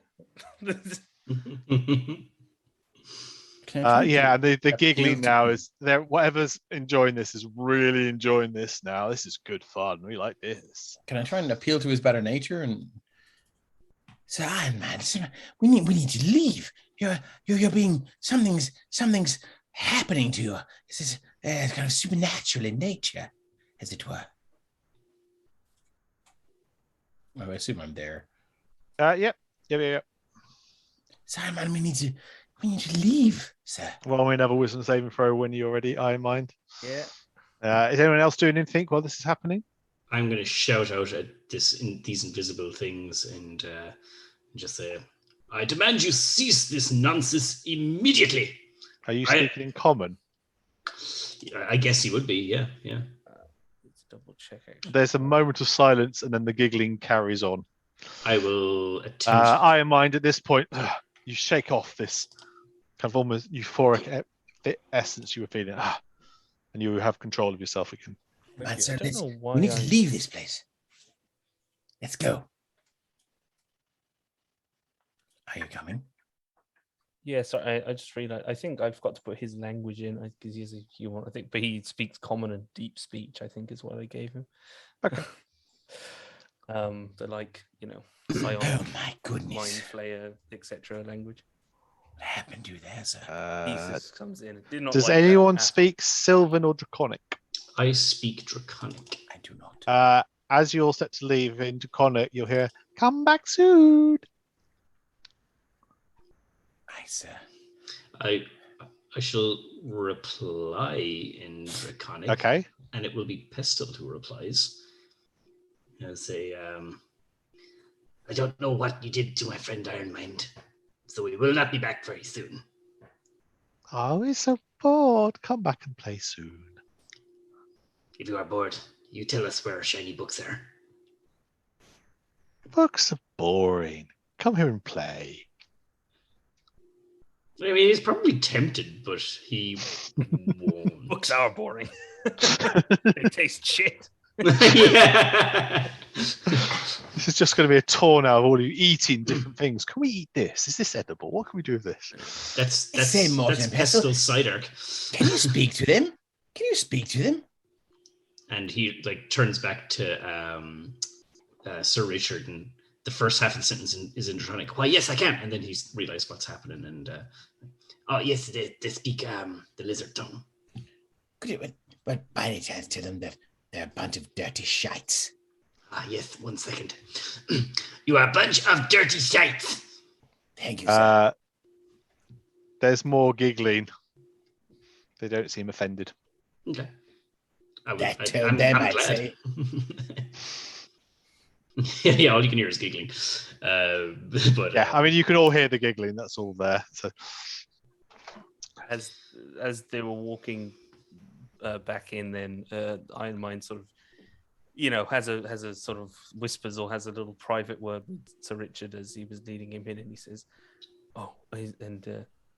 he says, this one you called this one a friend earlier. He says, please, sir,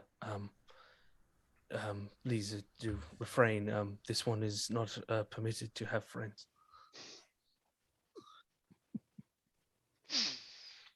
It's improper. so Richard, you can make of that what you will. Sorry, I thought you were talking to the dragon. Sorry, can you say that Sorry, again? no, he says to Sir Richard that you said earlier that this one was your friend. He says that this one is not permitted to have friends. He says, please, sir, it's not, you are here. I am. This one is here. Well, I do believe, sir, that it is my right and privilege to decide who is my friend, and then obviously you are not permitted to decide who is your friend. So I choose who my friends are, and I have decided that you are my friend, sir. Very well. If this is what you command, this one shall be. indeed it is, sir. And he'll hold out his fist for a fist bump. And you're gonna shake it. Yeah. Exactly what I was hoping for. Yeah. There you go. Ronnie, meanwhile, you've headed back down the corridor. There's- You You should stand. punch harder. Follow through, sir. You stand. There is a staircase to your north, or farther down the corridor. There are another 4 doors, 3 on the wall to the north, and 1 door at the end. Yeah, I mean, Freddy's just standing, kind of contemplating. Should we go up? Should we, finish downstairs? Clear yes, do a sweep of this floor, I think would be Iron Mind's Okay. suggestion. So the next door along is where Iron Mind is currently placed. Is Iron Mind allowed to make suggestions? He is making security suggestions. It is one area in which he is allowed to offer his opinion. Only in security. No, nothing else is allowed to Yeah, have any opinion. only in threat assessment. That's it. I love him so much. So yeah, but at this point there is a door by you, Iron Mind, if you wish to do something with it, or if you wish to delegate the security to someone else in your team. Sort of I mean- gestures should we open it? Yeah, I mean, go for it. I wouldn't let Sir Richard near it at this stage. He might need a nap first. Yeah, he will. Once everyone is ready, and he's not going to like bust the door open if people are still, drawing a weapon or preparing spells. So he'll make sure everyone's, if somebody wants to, somebody's got mage armor to cast or something, before we go potentially getting into a fight, he'll let that happen, and when everyone's ready, he'll open the door. Okay, so I will presume that you've all set yourselves up as needed. Yeah. And at that point, you open the door. Right. Inside, you can see they did it's a study. Where is my Study with a cat in it. description of whichever room you're on? So in this study, the entire, so you can see the far wall of this study and the wall to your side is a floor to ceiling bookshelf. You can see there's this scarlet armchair off to the one side next to a writing desk. A fluffy black cat is curled up on that chair, seemingly asleep.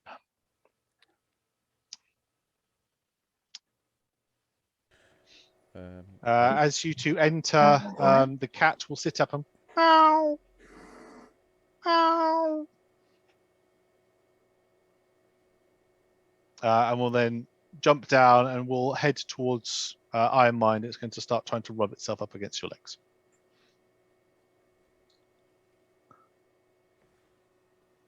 For an instant, he thinks, it's a threat, but then he remembers, I can't remember if it was cumin or coriander, saying that humans keep these.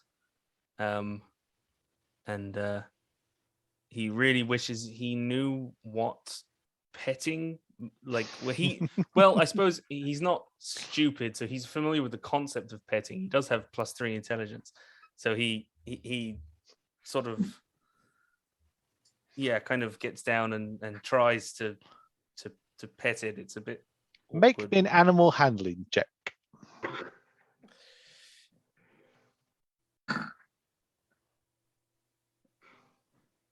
The cat is not dissuade and seems to like you and is now kind of walking around alongside you. He is an involuntary smile, and then realizes that he has smiled and sets his face stony again for that rather embarrassing and inappropriate outburst of emotion. Yes, so there is a study before you. I'm just going to squeeze in between all 3 of them. Oh, I'm sorry. Okay. And This one. start looking around, see if I can find anything. Roll me an investigation check. That's a 12. 12. All right. So what do we find in this? How long are you spending doing this? I guess then there's another question. I mean, not a full hour or anything, just a quick rummage, check the desk, check if there's any drawers on the shelves, under the cushions. Okay. So the desk doesn't appear to have a lot to it. It appears it's somewhere for someone to take notes. The books on the shelf seem to all be memoirs, mostly by Fistandia. You see the handwriting in them is the same as the notes that were in the book that was outside. You found the command word in. There are 3 paintings on the walls, one of which is a landscape scene with a large green dragon coming from a grove of pine trees, a Pegasus in flight, and a portrait of a unicorn in a wooded glade with a lake behind. On the chair underneath where the cat was sitting is a book with the letter A on its spine. Alrighty. All we need. And That's one. in the top corner up here, just as you are finishing up with that 12, which is just what you needed, you see there is a book that when you pull, the shelf kind of pushes back and you realize it actually is a door. I did a thing. You did a thing. And a door opens as the shelf swings out ever so slightly. Thing or a bad thing? I placed myself there because, I mean, that's where I would have been. Yep. Beyond it, you can see there is a passageway. And if you stick your head in, I'm not sticking my head into the holes. damn it! I'll get you next time. There is a passageway behind it. From what you can tell, you would need to stick your head in to see anything more. Quick chat with Mortar. Basil. Yeah, I mean, I can go I'll- if you want. I don't know. I'll have a look. I mean, what's the chances of there being another giant centipede? I mean, you say that. You had to say You that. know. Giant Why? centipede It's gets like my saying giant the centipede. Q word. Frozen the giant centipede. If you want to step in, I will presume it's you just having a look rather Yeah, than stepping just- all the way. Yep. Ooh, it's dark. Oh, I just stepped You have. Oh, you don't have dark vision, do you? What can No, you I'm a use? halfling. I You can are light a a half- torch if I really have to. I think I do if you want me to go. Yep, Yeah, someone, you do. someone whose so eyes when- aren't 80 years old. Yeah, it's basically you step in and it's a wall to your left, there's a wall in front of you, it's open to your right, and it's just dark. Ari, when you step in, you see there are stairs going down. Guys, there's stairs going down. Do we dare?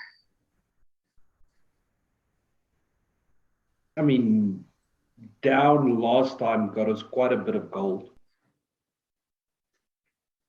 On Once you got Secrets. past all the Secrets creatures. are- Yes.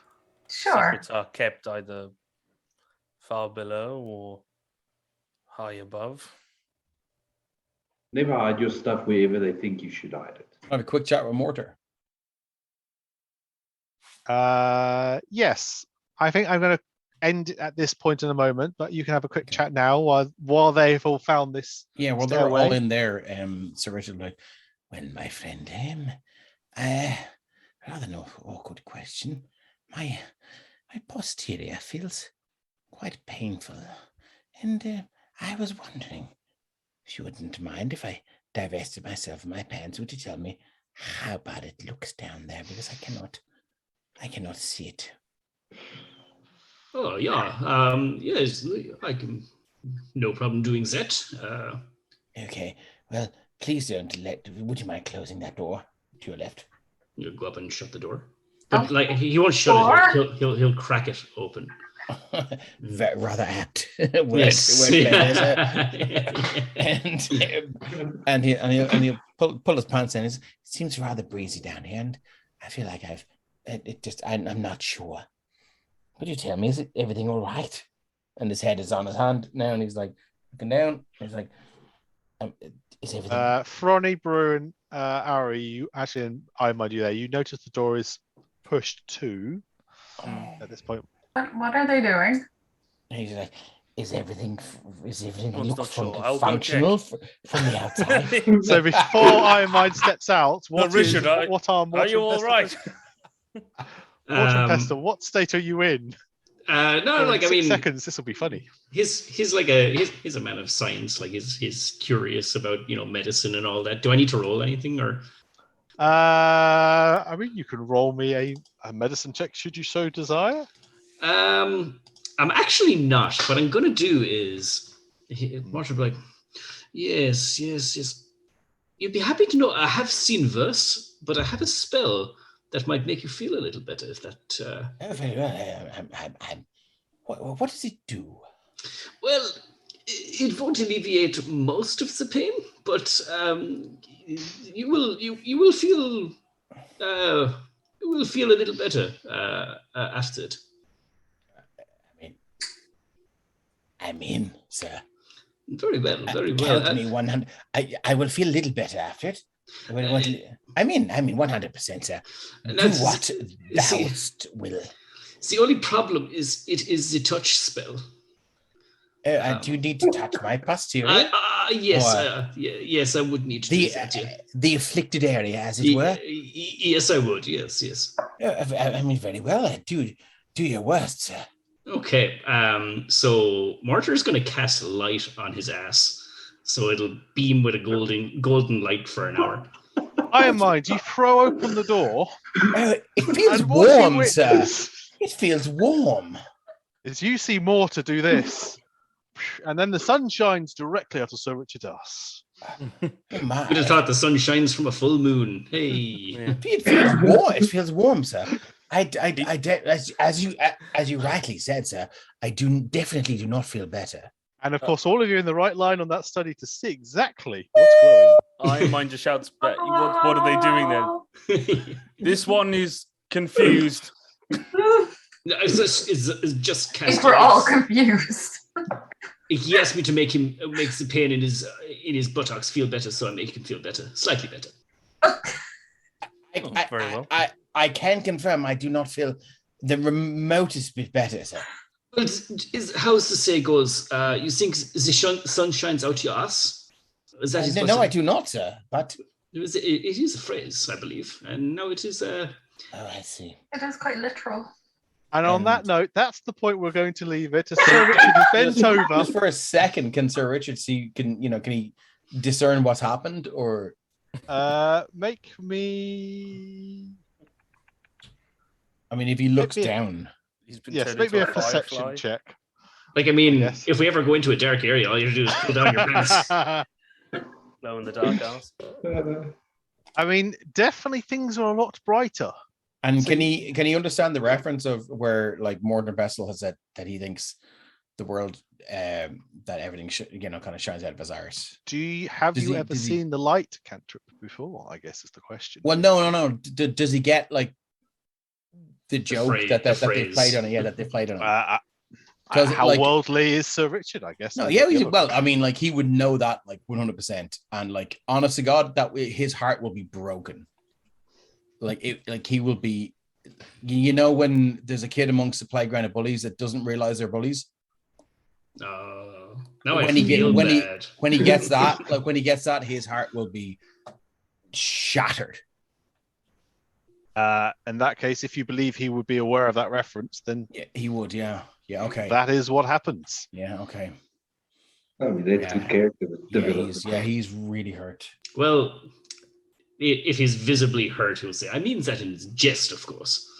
Yeah, but, and like he'll throw the stiff upper lip on. And of course, I get it. Funny joke, and all that. Yes. Okay. And with that, we are thank you, chat. Yeah, thanks with us on this first everyone, guys, for hanging in. Players. Good fun. One of the widest journeys I've gone on, and I hope you don't go stranger next time round. And we will be back in 2 to 4 weeks, seeing how things go, see what we can find next in this joy of extra-dimensional spaces we find ourselves. Thank you all. Thanks, guys. Yeah, thanks everyone. Tom. Thanks everyone. Bye. Bye.